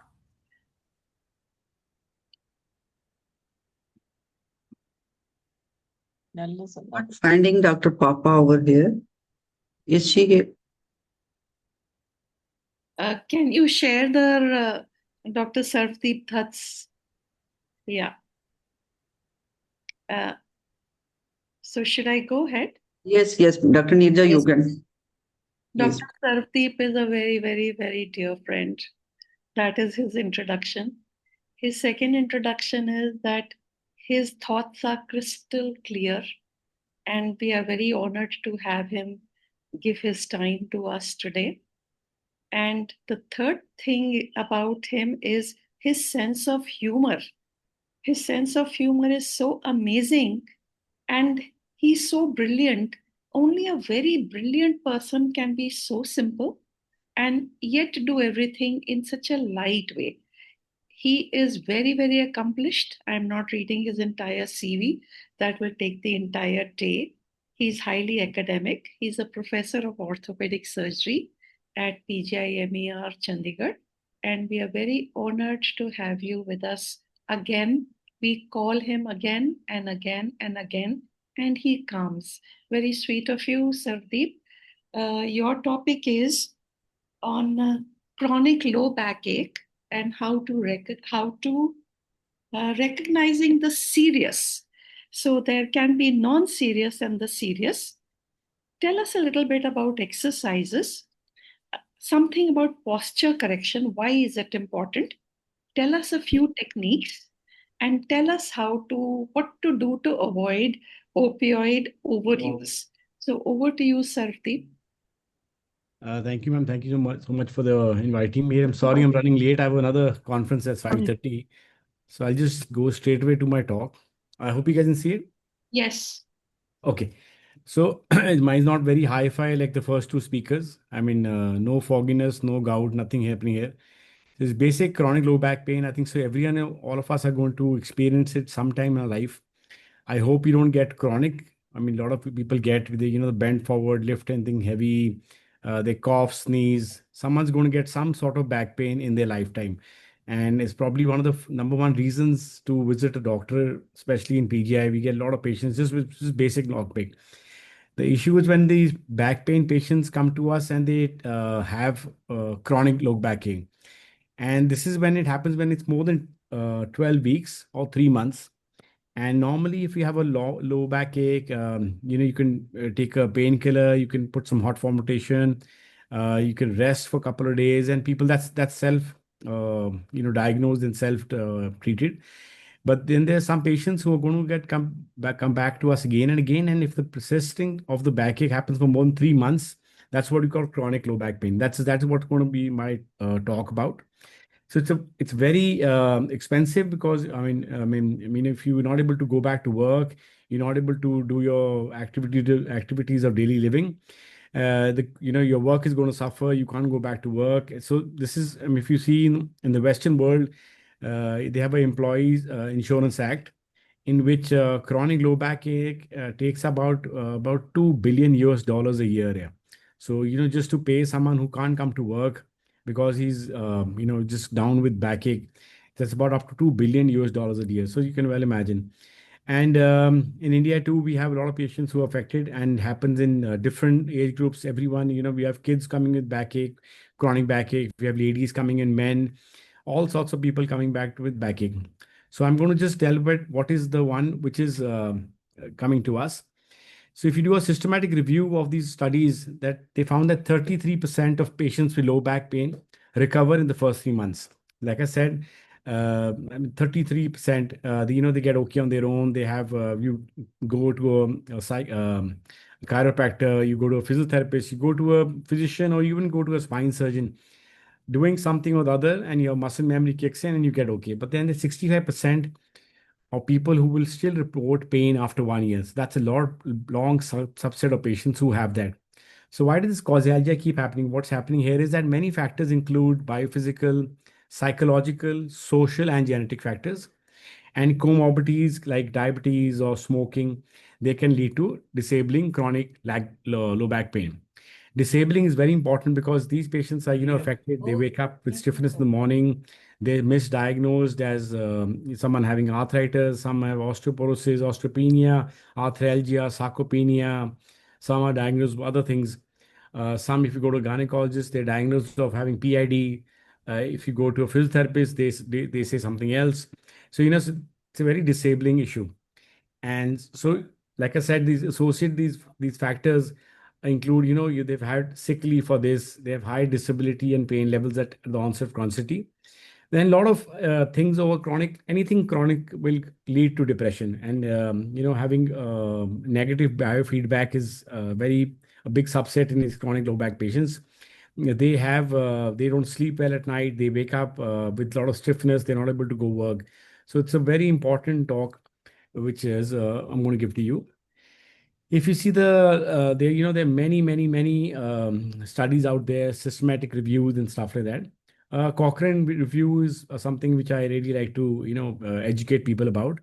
So there are different ratings: A, B, C. C is something which is it is like clinically done. There are a lot of studies on it, and it has a good guideline to follow. A is something which not sure. B is okay also, but something which says C is very important. So if you come to the third one, it stores studies on the treatment of back pain support the benefit of early patient education that focuses on two issues. Number one, the importance of remaining physically active and avoiding bed rest. So this is very important, the number one. So you have to remain physically active all your life. Bed rest has no role in backache. So, if you as an orthopedic surgeon, I keep telling people this, you don't rest, you need to get out and walk as much and be active. And if you have a bad back, doesn't mean that you go on the bed. And I get patients who come, they've been advised backache, bed rest for a month. So, that causes more causalgia and it's a vicious cycle. Number two is setting expectations for a positive treatment response, because this may help improve outcomes. So this is very important, that if you have a good counseling session with your patient who is suffering from backache, you want to counsel them and tell them that, yes, you can come out of this. I can give you some medicines. You have to do some effort also. It's a 50% thing. And I can give you antidepressants. I can make you sleep at night. I can give you something to wake up in the morning. I can give you muscle relaxants, but you have to, lose weight, do exercises, come back. So somewhere you have to break the vicious cycle to come back. And this has been published a lot everywhere. Exercise is basically defined as a series of specific movements with the aim of training or developing the body by routine practice or a physical training to promote good health, physical health. So you understand that, being a gynecologist, you will understand when you go through menopause and after that, a lot of patients have arthralgia, sarcopenia, and weak muscles. So this is exercise really helps. When kids who are PCOS going up to someone who's having severe osteoporosis, if exercise is done, I've seen that even if spasmodic dysmenorrhea goes down, and it helps in sarcopenia, helps in osteoporosis. So something exercises you can't live without. And I think so for my aim to advise to everyone is you have to spend at least 45 minutes to 1 hour on your own self. That can include walking, exercising, meditation. But if you have 24 hours a day, 45 minutes to 1 hour should be spent on your own body. Just be selfish and do that. So studies on back pain treatment support the benefit of early patient education, and the focusing on two issues. Number one is the importance of remaining physically active, like I said, and as there is setting expectation of positive treatment response. So all these things which, exercises and stuff which is told to the patients, they will increase the muscle and joint strength, they will improve muscle function, and basically to reduce pain, improve function, and speed patient recovery. So you want to go back to your activity. I'm not going to bore you with all the data, but basically, there are a lot of meta-analysis which have been done, systematic reviews have been done, that if you do exercise, your pain is lower, your function limitation is better. So in the sense that if you don't do anything at all, and if you just sit at home and just bed rest and just have placebos, but someone doing exercise is going to be much better than the person who's not doing anything at all.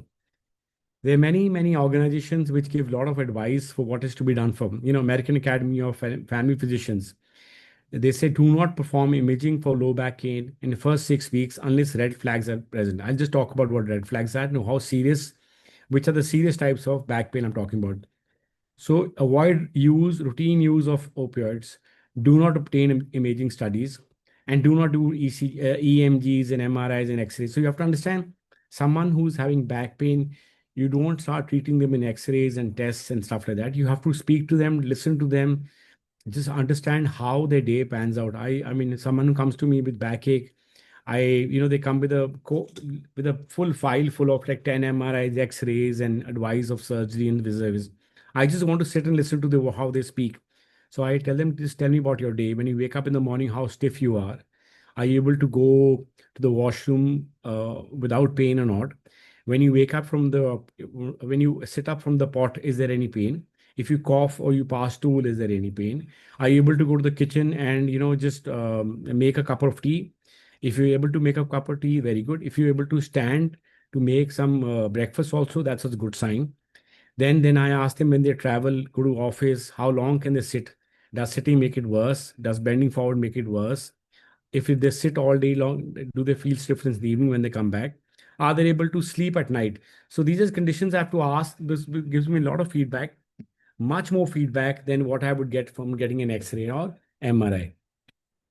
So this, when my topic says seriousness, so these are the red and yellow flags which are associated with chronic low back pain. And chronic low back pain, I mean patients who have backache for more than 12 weeks or 3 months.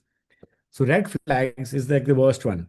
If there is trauma, there's unexplained weight loss, there's neurological findings, the patient has numbness and they're not able to walk. If the age is above 50 years, if patient is sustaining having fever for more than 12 weeks, if they have some IV drug use, steroid use, and history of cancer. So tuna fish is a mnemonic for this. But someone who comes to me with any of these, I have to investigate. I have to get my X-rays, blood tests, MRI, CT scan, PET scans, everything to rule out why it's happening. Yellow flags are patients who are, not very serious, but they still have it, and they require a lot of help also. They believe that pain and activity are harmful. Compensation claims and prolonged sick leaves, depression, lack of support, overprotective families. So these are patients who come under the yellow flag. So they also need to be, counseled and get got back from this causalgia. I mean, this is a chart, a basic. I'm not going to talk everything about it, but you understand, someone who comes with a chronic low back with 12 weeks or more, what I want to do is basically see if they have any red flags. If they have any weight loss, fever, history of cancer, then I immediately get my tests and stuff like that and start planning my treatment. Other is if the patient is not able to walk, has stenosis, I mean, it has a lot of claudication, is only able to go to the washroom and back and stuff like that, then I start seeing, do they require surgery or not? First line, if in case they have severe stenosis, severe numbness, bladder involvement, I take them up for surgery. In case they have back pain, but they don't have any red flag signs, then I start giving them some non-pharmacological treatment. That is, I counsel the patients, give them some home exercise program, consider behavioral therapy. You can get any physiotherapy done. It resolves most of the symptoms in about 80% of these patients. In case it does, if it doesn't resolve, then you have to go give something like medicines. That is when you start giving your painkillers and your duloxetine and your pregabalin and stuff like that. You can even give your epidural injections. If this helps, very good, continue. If it doesn't, then you have to go back to again getting all your tests done and then planning some sort of surgery or some intervention. Non-pharmacological treatment of chronic low back is, like I said, education is very important. You have to make them understand why it's happening, how it can get improved, and that this is not the end of the world, and it can improve. And that's why we have a lot of back schools. Back school is something in which a lot of patients who have chronic back pain are called together, and they wait outside my OPD. And while waiting itself, they speak to each other. When your pain is since when, what symptoms you have. So, when just group counseling, it really helps them, gives them some cognitive behavioral therapy, and they get better. Exercises, I mean, I would love to have a pool. Hydrotherapy is number one on my list. I tell everyone, go to the pool, just walk in the pool. A lot of walking and Tai Chi really helps. Manual therapy, I mean, I'm not too fond of any chiropractors, but no traction. But physiotherapy does help. Someone comes home, and makes you do exercise for 45 minutes to 1 hour, it really gives you support. Lumbar supports, like, I don't give a lot of braces, but someone has a pain while traveling. Yes, there are those patients who will benefit from this. Having said everything, understanding what are the red flag signs, what chronic low back ache is, I think my guidance to everyone sitting here is best exercise is walking. Yeah. I tell all my patients, irrespective of their pain, no pain, I say just go walk minimum half an hour in the morning and minimum half an hour in the evening. So if they can walk for 1 hour a day and they do not have any stiffness the next morning, is when they'll come back to me for exercise. I do not recommend any exercise or physiotherapy for anyone who's not able to walk for an hour a day. Once they're able to do this, because why I'm saying this, because walking outside without a phone, with no thinking, you're meditating, you're enjoying, not on the treadmill, going out and walking, meeting people. This itself causes a lot of feedback and the patient gets better. Scientifically, what happens is when you're walking itself, your walking muscles are getting strong. Your glutes, inner rhomboids, and your muscles are getting stronger. They're the muscles which have to be toned. And like muscle memory is very good because you've done it all your life. You bipedal, you walk all day long. So this really helps. You may be heavy, you may have diabetes, whatever. But if you can walk for 1 hour a day, is when I recommend exercises, not vice versa. I don't tell them to go exercise before when they're not able to walk. Just touching the exercises, I think so will help. I will be sharing this PDF with Nirja ma'am, and she can share it with everyone, and you guys can go through it. These are exercises which I think so will help for everyone. These are spine conditioning exercises, and they're very easy ones. And the stretching exercises, they will not take more than 5 or 10 minutes per day to do it. And this is one exercise which you're just stretching your neck and you're shrugging your thing. Then you have the kneeling back extension exercises, and doing sets of maybe at least 5, maybe twice in the morning or evening really helps. This is a mix of doing yoga and just opening up your body, but they really, really help. This is a sitting rotation stretch. I won't go through every part of it because I think so I can share it and you guys can read it later on. You have the modified seat straddle. Then you have the knee to chest positioning. You have the bird dog. You have the plank. You have the modified side plank. You have the hip bridges, abdominal bracing, crunches. So these are all exercises. I will share it with ma'am and she can share it with everyone, all the audience, and you guys can read it and it'll really, really help. If you can do about 10-15 minutes of this per day. Opioid is the big issue. It's not as big as in India because you don't get over the counter and you can't prescribe too much of it. But in the US, it's a very, very big thing. And in Europe also, everywhere in the Western world. So study has shown the use of alternative pain control strategies following surgery can reduce the need for opioids and the likelihood of complications from opioid use. So patients who have chronic low back pain, they get dependent, addictive on opioids. So this is something which is it's a long discussion itself. So I'm just saying that yes, it doesn't help, but you don't put them on this because once they're on it, it's very hard to get them off it. Prevention is the number one for not getting into chronic back pain. I'm sharing these couple of tools. You can score yourself. It's called the pickup score. You have the Orbeo muscular pain screening score. You have the start pack calculator.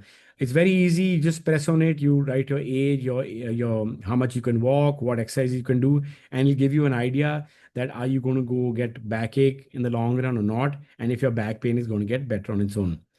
This is a very nice YouTube video I have attached here. It's worth seeing from everyone. You go home tonight and see it. It helps you how not to get into a causalgia, how not to get into chronic low back pain, and really helps you. Key takeaways from my talk, I would like to tell everyone is the low back pain is a common and multifaceted condition. So up to, about, like I said, up to 33% people will get okay on their own, but there are about 60% people, 65% who will come back to us with chronic back pain. So understanding the anatomy of the low back is very important to make patients understand what muscles are involved, what are the ones which are causing back pain, how you can make them better. The causes of low back pain are diverse. Like I said, there are a lot of causes. It's very important to diagnose. Not all will require X-rays, MRIs, and scans up to 12 weeks. But when you come back and you have red flag signs, I would like to get them tests done and get back to understanding what is the reason for the thing. And that's only about 10 to 20%. 80% patients are patients who have yellow flag signs. And they're the ones who have, other psychological problems or diabetes, uncontrolled, or obesity, or osteoporosis, or sarcopenia, which is having it. So like I said, prevention is vital.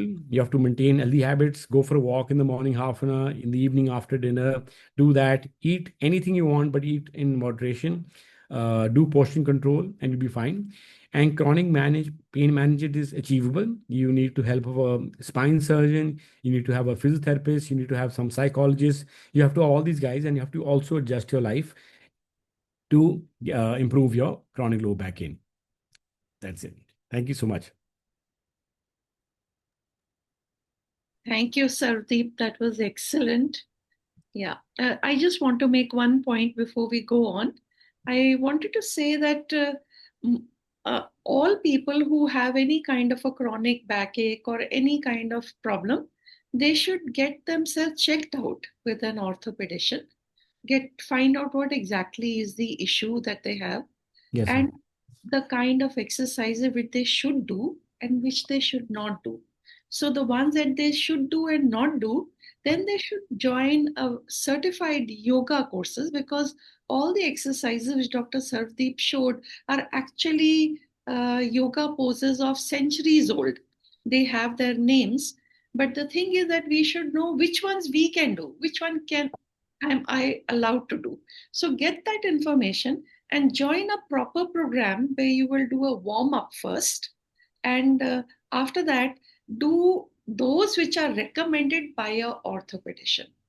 Those which are not recommended, while you're doing that class, don't do those. That is the way to do it. And these 1 year trained yoga teachers which are in abundance, I think you should avoid them. Yes, ma'am. Yeah, true. True, Can I Dr. ask one question? Nirja. Madam? Can I ask one question? Please, Dr. Atul. Sardeep, excellent talk. Thank Only you. thing, when there is acute pain, do you suggest anything before you start exercise? No, I mean, sir, like I said, for acute back pain, number one thing is that do not have complete bed rest. We don't advise that, number one. That's right. Number two, sitting is going to make it worse. Sitting. So you can lie down or walk. Walk means just 5 steps, 10 steps, and then lie down. That's what you can do. Don't bend forward, lift anything heavy, because that is what is going to cause your disc to prolapse further. And don't twist your back. Do not be constipated. Don't cough, sneeze. I mean, I've seen elderly patients come to me with a bout of severe coughing, which causes rib fractures and vertebral fractures. So just basically, just lie down, walk, and take hot showers. You'll be fine. But walking is what we recommend for first 6 weeks, sir. No exercise. Now, back is the area which is done by orthopedic people also and by neurosurgeons also. Yes, sir. When to be in which one? It's a tricky question, but when to talk to the orthopedic surgeon and when to talk about neurosurgeon. They both will do the same job, sir. They will both do the same job, or whatever you want, you can do. I mean, but you have to understand they should be smart enough to intelligent, get you on the same page, what your condition is. Yeah. Correct. Yes, sir. Thank you very much. Yes, sir. Thank you. Thank you. It was a wonderful and very simple presentation. And, 2-3 things which, I have liked very much. Bed rest has no role in backache, which is opposite to what we have been, learning, and we have been probably not teaching, but then we have been reading also. And many patients, they come to, get the certificate for it. Just give me bed rest because I have a backache. Yes, ma'am. Yellow flag. Delivery, yes. So that was a very, very important take home. And then the best was be selfish and do 45 minutes or 1 hour workout. I think we have to be, especially at this age, walking is the best exercise. Yes. And you've shown us red and yellow flags and, those screening tools. Wonderful it was. Okay. Very simplified. Thank you, ma'am.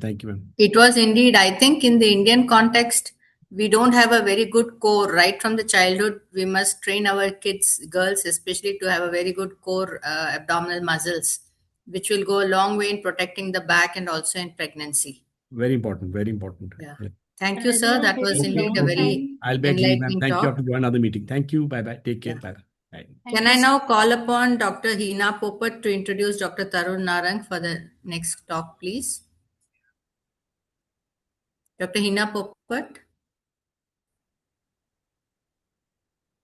There is a request from Dr. Sunila and Dr. Anita to share pictures of various exercises in the groups.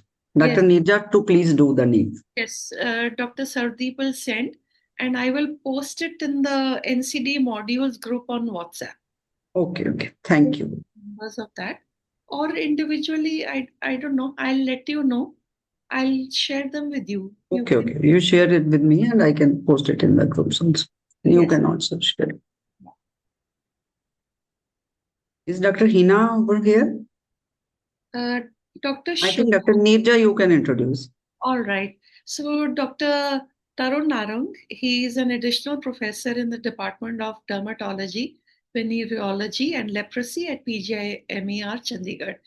And of course, all PGI guys are highly academic. He's got a lot of publications and presentations. And his areas of interest are painting, music, and gardening.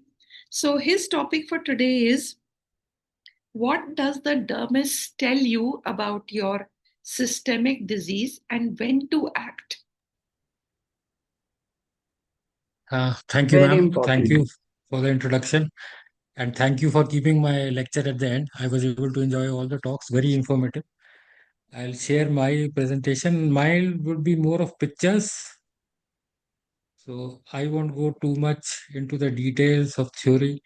Yeah, Many we're of these you happy to have pictures because they make pictorial makes easy. exactly. Dermatology is a visual branch, and it is one of the branches where you don't need hi-fi investigative tools like MRI or scopes. You can look at a lesion and make a diagnosis. So I'll start with it. Is my screen visible?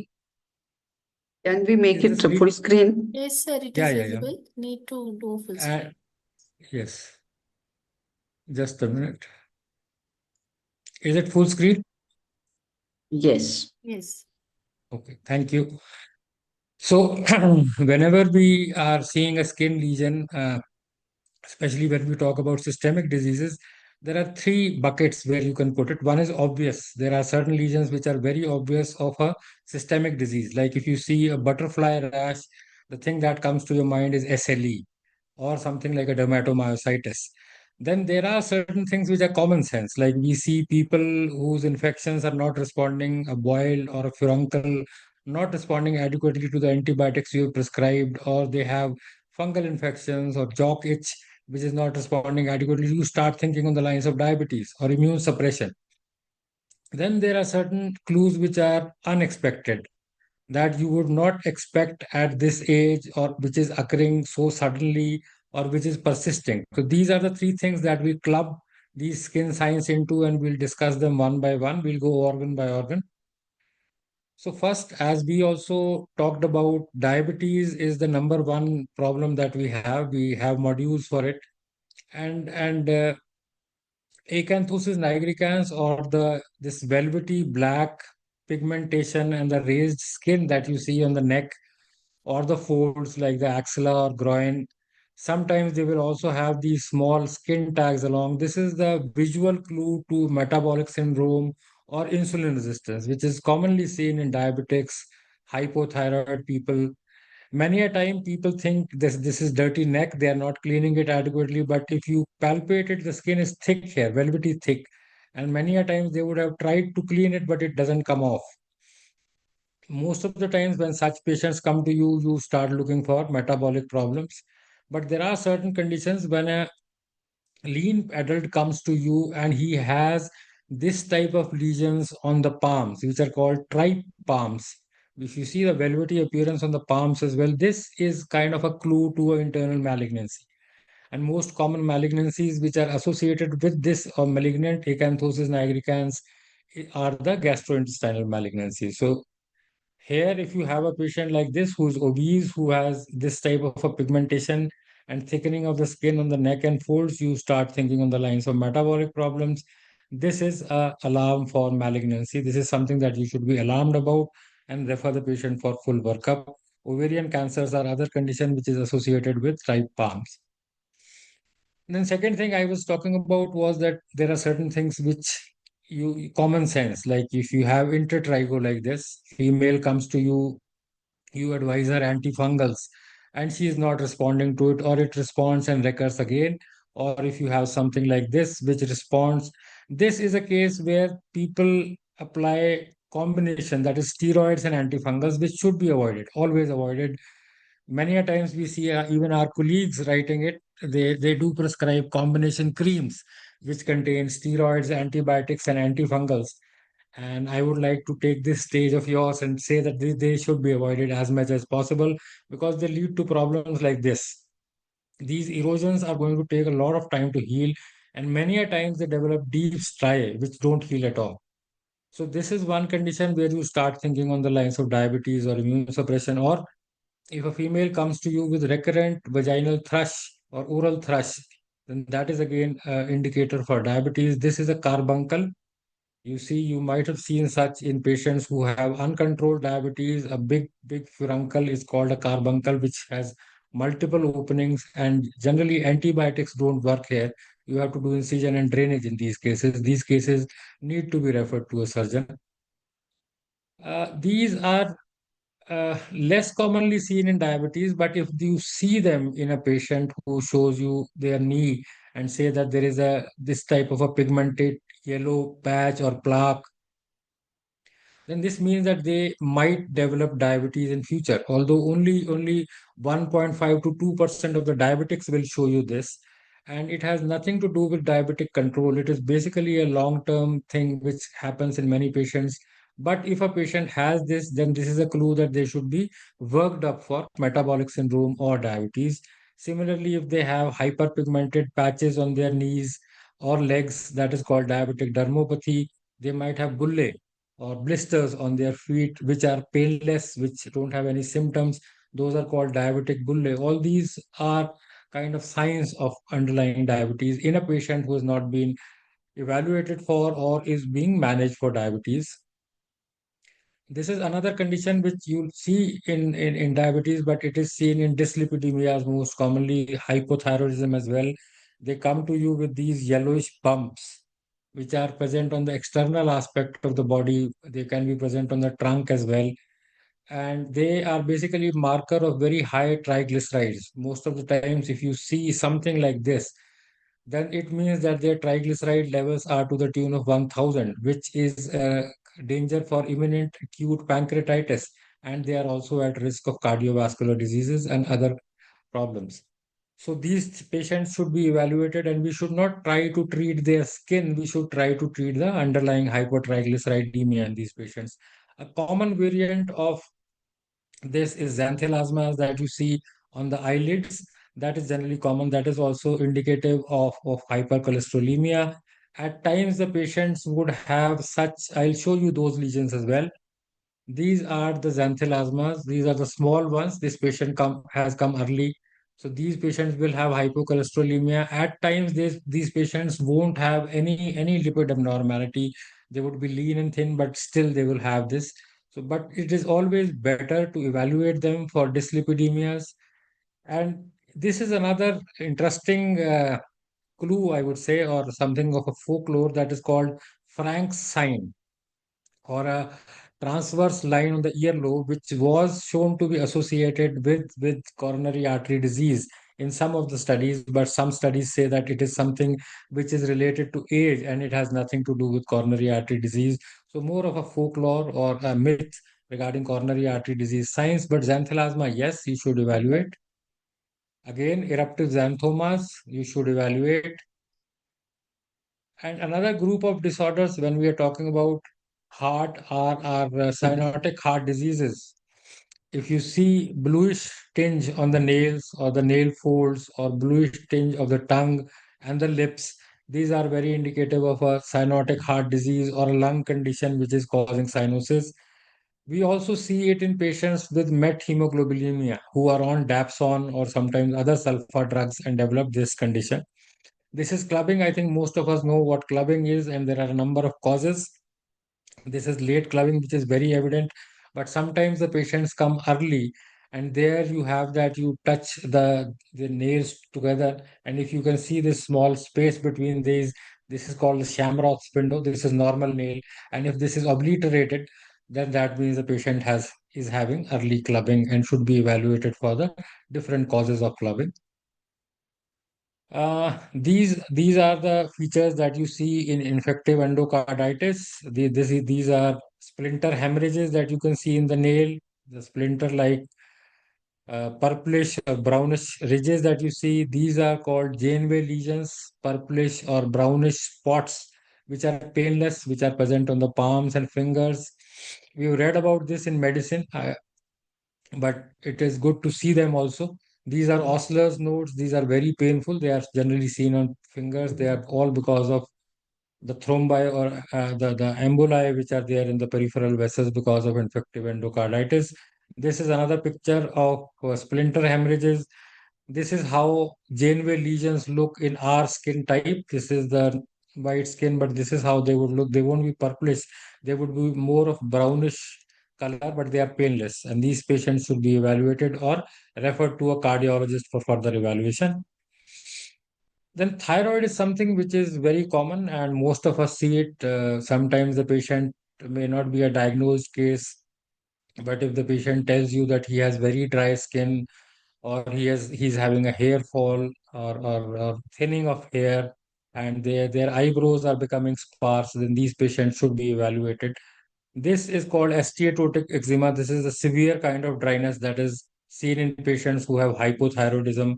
And at times, these are also seen in elderly and patients who are on lipid-lowering drugs. This is very itchy in these patients. The itch is very intractable and it doesn't respond to the normal antihistamines that are given. And these patients generally improve a lot with moisturization of the skin. These are called plumber's nails. If a patient has hypothyroidism or hyperthyroidism, and if there is onycholysis, that is, there is separation of the nail plate from the nail bed, then you see this whitish kind of a structure here. This is because of the nail plate is removed from the nail bed, and these patients, the vascularity which is evident on the nail bed is not visible, so that is why it looks like it is white. So these are also seen. Then telogen effluvium, I think most of us have encountered those cases. The females or the males, they come with shedding of hair. When this is the lateral madarosis that I was talking about, which is seen in hypothyroidism, although there are other conditions also. We see it in leprosy as well. Patients who have lepromatous leprosy or multibacillary leprosy, they can also have madarosis. But here, if you see this texture of the skin or the generalized dry, pale, doughy, non-pitting type of a skin, this is myxedema, which is seen in severe hypothyroidism. This is the Graves' disease, the features of Graves' disease, that is thyroid ophthalmopathy and the pretibial myxedema, that you see these plaques which are yellowish or sometimes skin colored or even hyperpigmented at times, which are present on both the shins of this lady, and there you can see the goiter as well. But at times they can become very severe, and this is the elephantiasis like look. Normally, we associate elephantiasis with filariasis, but untreated or long-standing hyperthyroidism or Graves' disease can also lead to this kind of a picture. Then coming to liver, from thyroid to liver, liver failure is generally associated with spider angiomas. Characteristic feature of these angiomas is that if you press in the center, they will blanch, and once you remove your finger, then it starts filling from the center. These are present on the trunk. Palmar erythema is another sign of liver failure or chronic liver disease. They can be itchy, they can have dysesthesias on the palms. Then there are nail findings also, something like a Terry's nail, that is the initial or the proximal area is white and there is a dark band at the distal end. These are also seen in cardiovascular diseases, renal diseases as well. Then if you have alternate pink and white bands on the nails, these are called Merkes lines. Merkes lines are a sign of hypoalbuminemia. This is also a sign of hypoalbuminemia, which you see in both liver disease and renal disease. So these patients should be evaluated for these conditions. If you see this,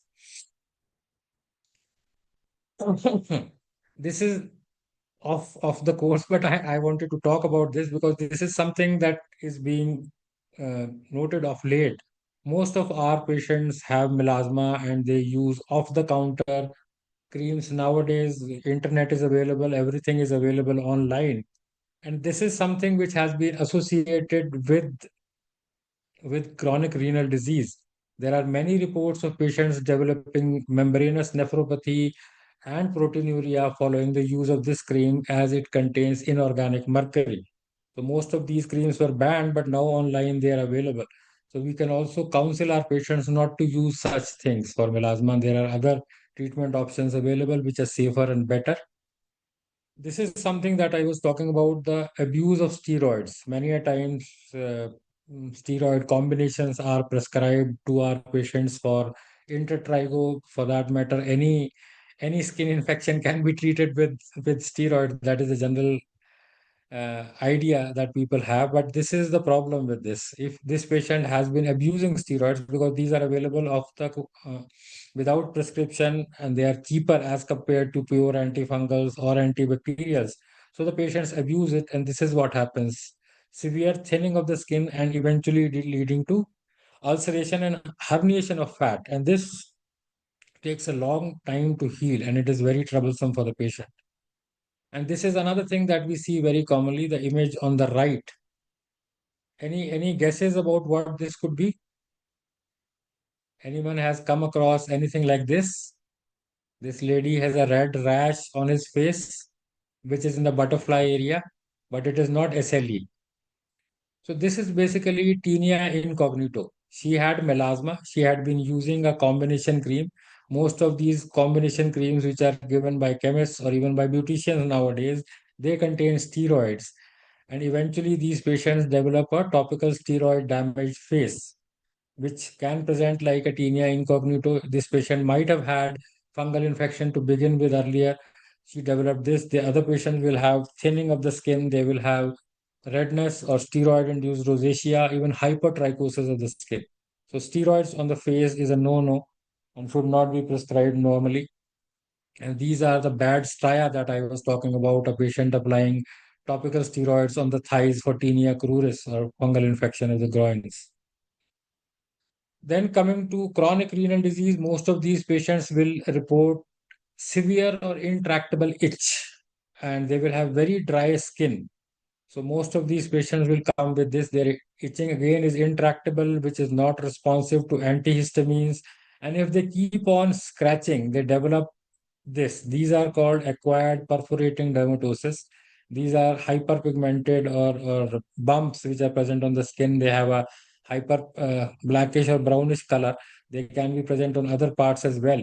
Here also, if you see, these are Terry's nail, the initial or the proximal whitish area followed by a pink or dark pink line here in the distal end. These are xanthomas, which are also associated with chronic renal disease.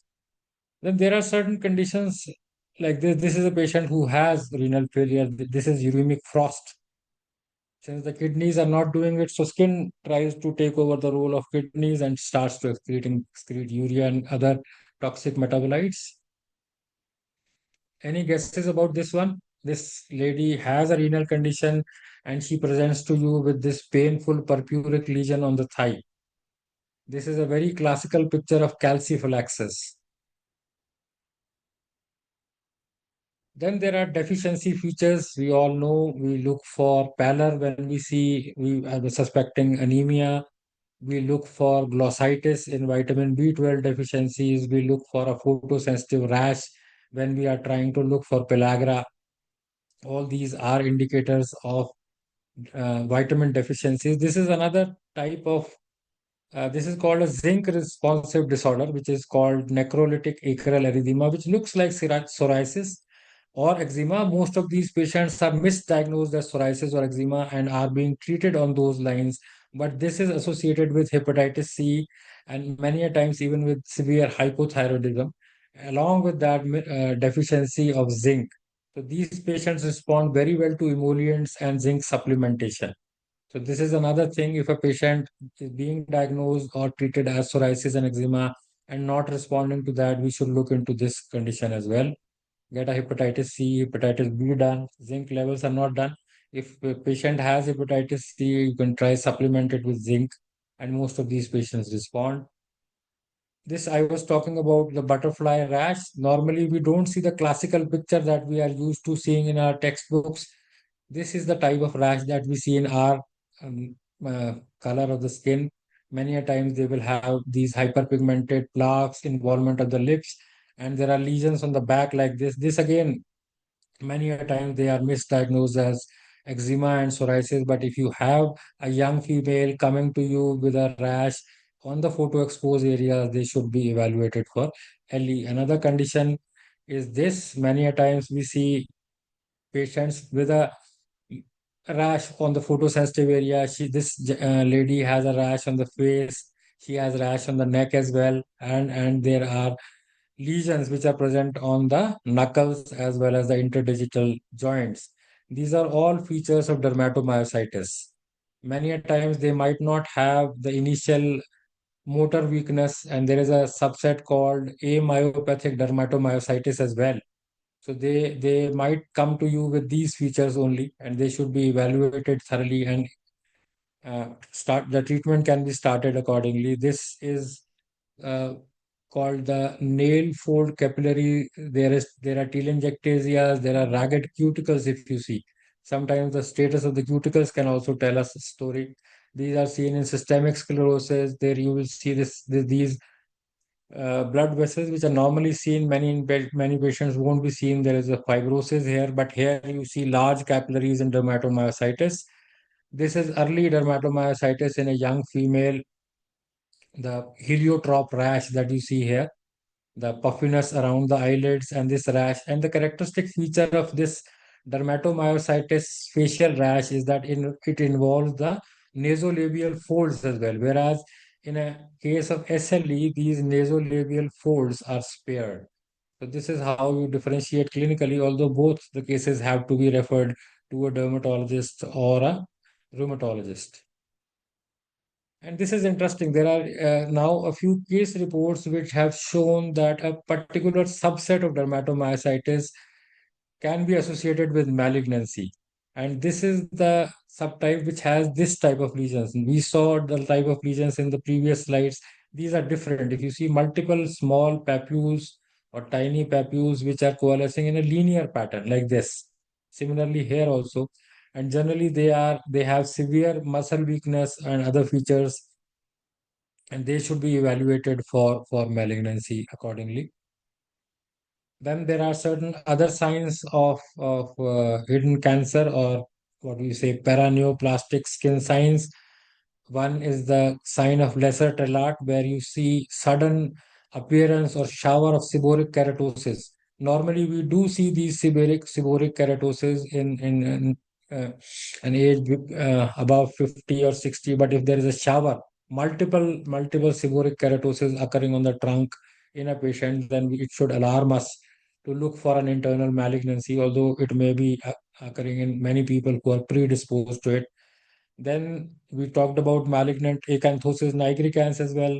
Then there is ichthyosis, that is the fish-like scales which appear on the like if you see this picture here, this is called ichthyosis or fish-like scales which are present on the shins and the arms. This in a patient, normally ichthyosis are present since birth. If you see it developing in an adult and all of a sudden, then you should evaluate or look for malignancy. This is called Bayes syndrome, a papillosquamous type of eruption on the face, on the palms and soles. Again, these are misdiagnosed as psoriasis, but we should, if you have something like this, some lesions, they are persistent, not responding to treatment, they should be evaluated for malignancy. This is a paraneoplastic pemphigus. This characteristic look, severe involvement of the oral mucosa with involvement of lips, and there is involvement of fingertips as well. This is paraneoplastic pemphigus. This is basically glucagonoma syndrome associated the rash, erythema gyratum repens, that is called. You see multiple, and these patients are often misdiagnosed as tinea and treated on those lines. But if a lesion doesn't go away, there is sudden appearance. So you have to look for it and see if it is persistent, if it is responding to treatment, and it is extensive. Tinea can't be such, although we are seeing such extensive tinea as well, but normally it is not that extensive.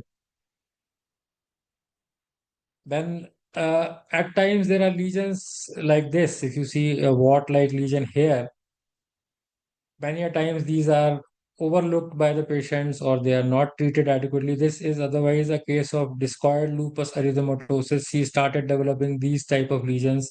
They were not treated early and eventually it turned into a malignancy, that is a squamous cell carcinoma. So you should be wary of any lesion which is progressing very fast, which is bleeding profusely, and which is present at an atypical site. Then melanoma, thankfully, we don't see that much of melanoma, but nowadays we are seeing melanoma, and the characteristic feature about melanoma in our type of skin is that it is generally seen more on hidden areas rather than photo exposed areas as we see in the white population. So this is the ABCDE that we have been reading about and learning since we were MBBS students. A stands for asymmetry. If you see at this lesion, both the halves are different. They are not symmetric. B is border. There are irregular borders or geographic borders that you see, which are unlike the lesions which are seen in any normal melanocytic nevus. Color more than one shade. This is a normal melanocytic nevus, although it does have a light brown and dark brown color, but it is very symmetrical. The borders are quite regular and the color is more or less uniform as opposed to the color here. There are many shades of brown and even gray here. So this should raise a suspicion of a malignant melanoma. Diameter, if it is a big lesion, more than 6 millimeters, although smaller lesions can also occur. And this is evolving lesion that is progressing very fast. Then there are at times you should look for palms, soles, subungual or the melanoma of the nail unit. And even there are reports of melanoma of the vulval area as well from Indian subcontinent and from Asian subcontinent. Then another thing that I was talking about was melanoma. So many a times the patients are quite well read. They read the internet, and if they have melanonychia or hyperpigmentation of the nails, the first thing that Chat GPT tells you that it could be melanoma. So they are worried. They come to you. They ask you what should they do. So these are some features here. So these are 4 type of nail pigmentations that we see here. This is basically a subungual hemorrhage that you see here. You see the color is purplish red or reddish brown, and there is some elevation of the nail here because of the hematoma. This is also evolving subungual hematoma. This is onychomycosis. Sometimes fungal infection of the nail can also present with thickening of nail, hyperpigmentation, and this is how a melanoma of the nail unit looks like. You see variegated appearance, different color shades, and it is reaching up to the matrix or the proximal nail fold. At times, there is involvement of the proximal nail fold. There is pigmentation, which is called the Hutchinson sign. These cases should be evaluated a nail matrix biopsy, or they should be referred to a dermatologist or a surgeon for further evaluation. We did discuss this, and this is basically a Bowen's disease, very well-defined plaque, but again, there is scaling. There is a variegated appearance, pink somewhere, purplish somewhere, white and scaling. This is basically the image of a basal cell carcinoma, which has pearly borders. Anything like this on the face should raise an alarm of a basal cell carcinoma. And in the end, I would like to discuss about this case. This 80-year-old male, he presented with an asymptomatic reddish swelling over the scalp for 4 months. Normally, if I am sitting in a dermatology OPD, I would think that probably this is psoriasis or seborrheic dermatitis. and treat him on the lines. If he doesn't respond, I might think of something else like a sarcoidosis as well, and I would like to do a biopsy here. So this patient had these lesions which were asymptomatic, and for the last 1 month, he said that they have become progressive. They have become slightly painful as well, and now he started developing a lesion on the side of the neck as well in the preauricular area, which was an enlarged lymph node. And when we did a biopsy, we found that this was a case of angiosarcoma. So sometimes normal, which is not responding adequately to the treatment and which is associated with signs like progression fast and associated with swellings appearing nearby, should be evaluated with a biopsy and can be referred. So the take-home messages are: skin is a visible readout of invisible diseases. Read it deliberately, system by system. If a patient comes to you with itch and no rash or sudden florid skin change, you should look for other systemic diseases. Diabetes, lipids, and thyroids, they announce themselves early. Acanthosis, xanthomas, hair and nail changes, or dryness of the skin. In women, dermatomyositis and sudden paraneoplastic changes warrant a cancer hunt, including ovarian. At times, GI malignancies are very commonly associated. Melanoma, we've read. So any unexplained or persistent skin finding is a reason to look deeper or refer to dermatology.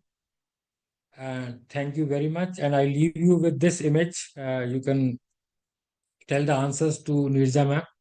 So this is a 34-year-old man with progressive dry cough and dyspnea and with these persistent lesions. Thank you.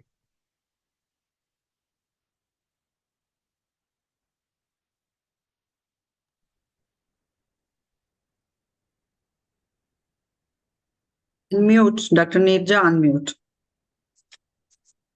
Thank you doctor Tarun, हमारे को answer बता ही दो. That is the case of sarcoidosis, ma'am. Okay. These are classical lesions of sarcoid. The apple jelly nodules that we read about. Yeah. Thank you so much for that. Dr. Sudhaa, you want to? Thank you. That was a real pictorial representation of all the dermatological lesions. It was a real feast for the eyes.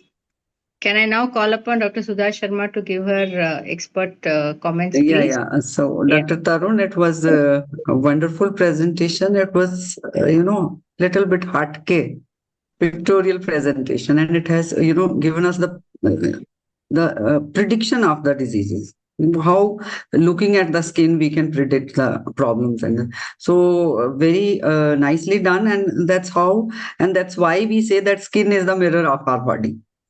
So the way you have told us, it was really surprising to know that how these diseases can present as skin lesions. And yes, we also learned that even if you have to apply externally, no drug should be used without prescription from the dermatologist.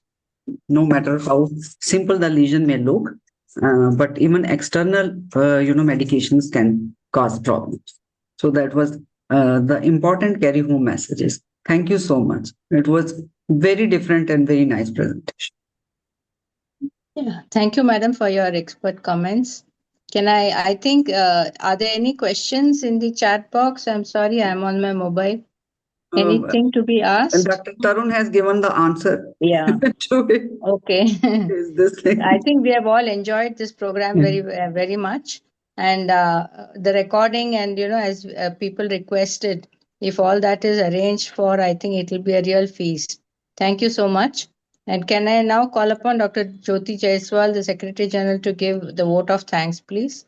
Thank you, Shobha Madam. It's my pleasure indeed to present the vote of thanks. And actually, the chat box is full of the praises. So this is something to clap upon.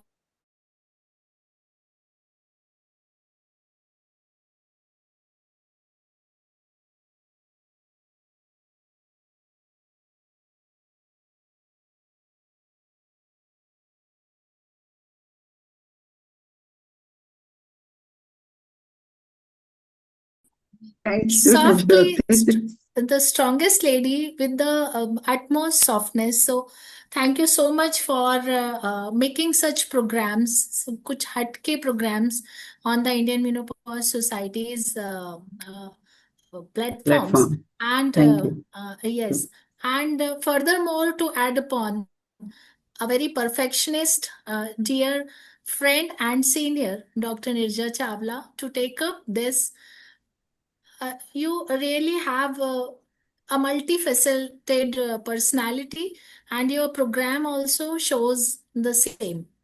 So thank you so much for coordinating for everything, for making this whole program along with your supporters. We know that anything cannot be perfectly put up without the help of supporters. And Nirja ma'am, as a founder chairperson of the Chhattisgarh Region Menopause Society, she is well supported by the current president and secretary.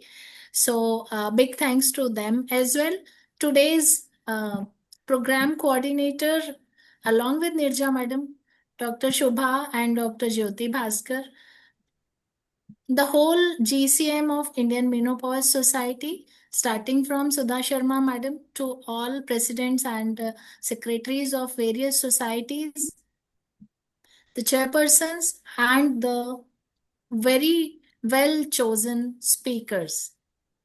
Our past presidents, seniors who have joined this program, they were also praising a lot and putting a lot of questions. So the humility and humbleness, we can learn from that even after being reaching on such heights, they are just they are remaining a continuous learner. So a lot of things to learn from them.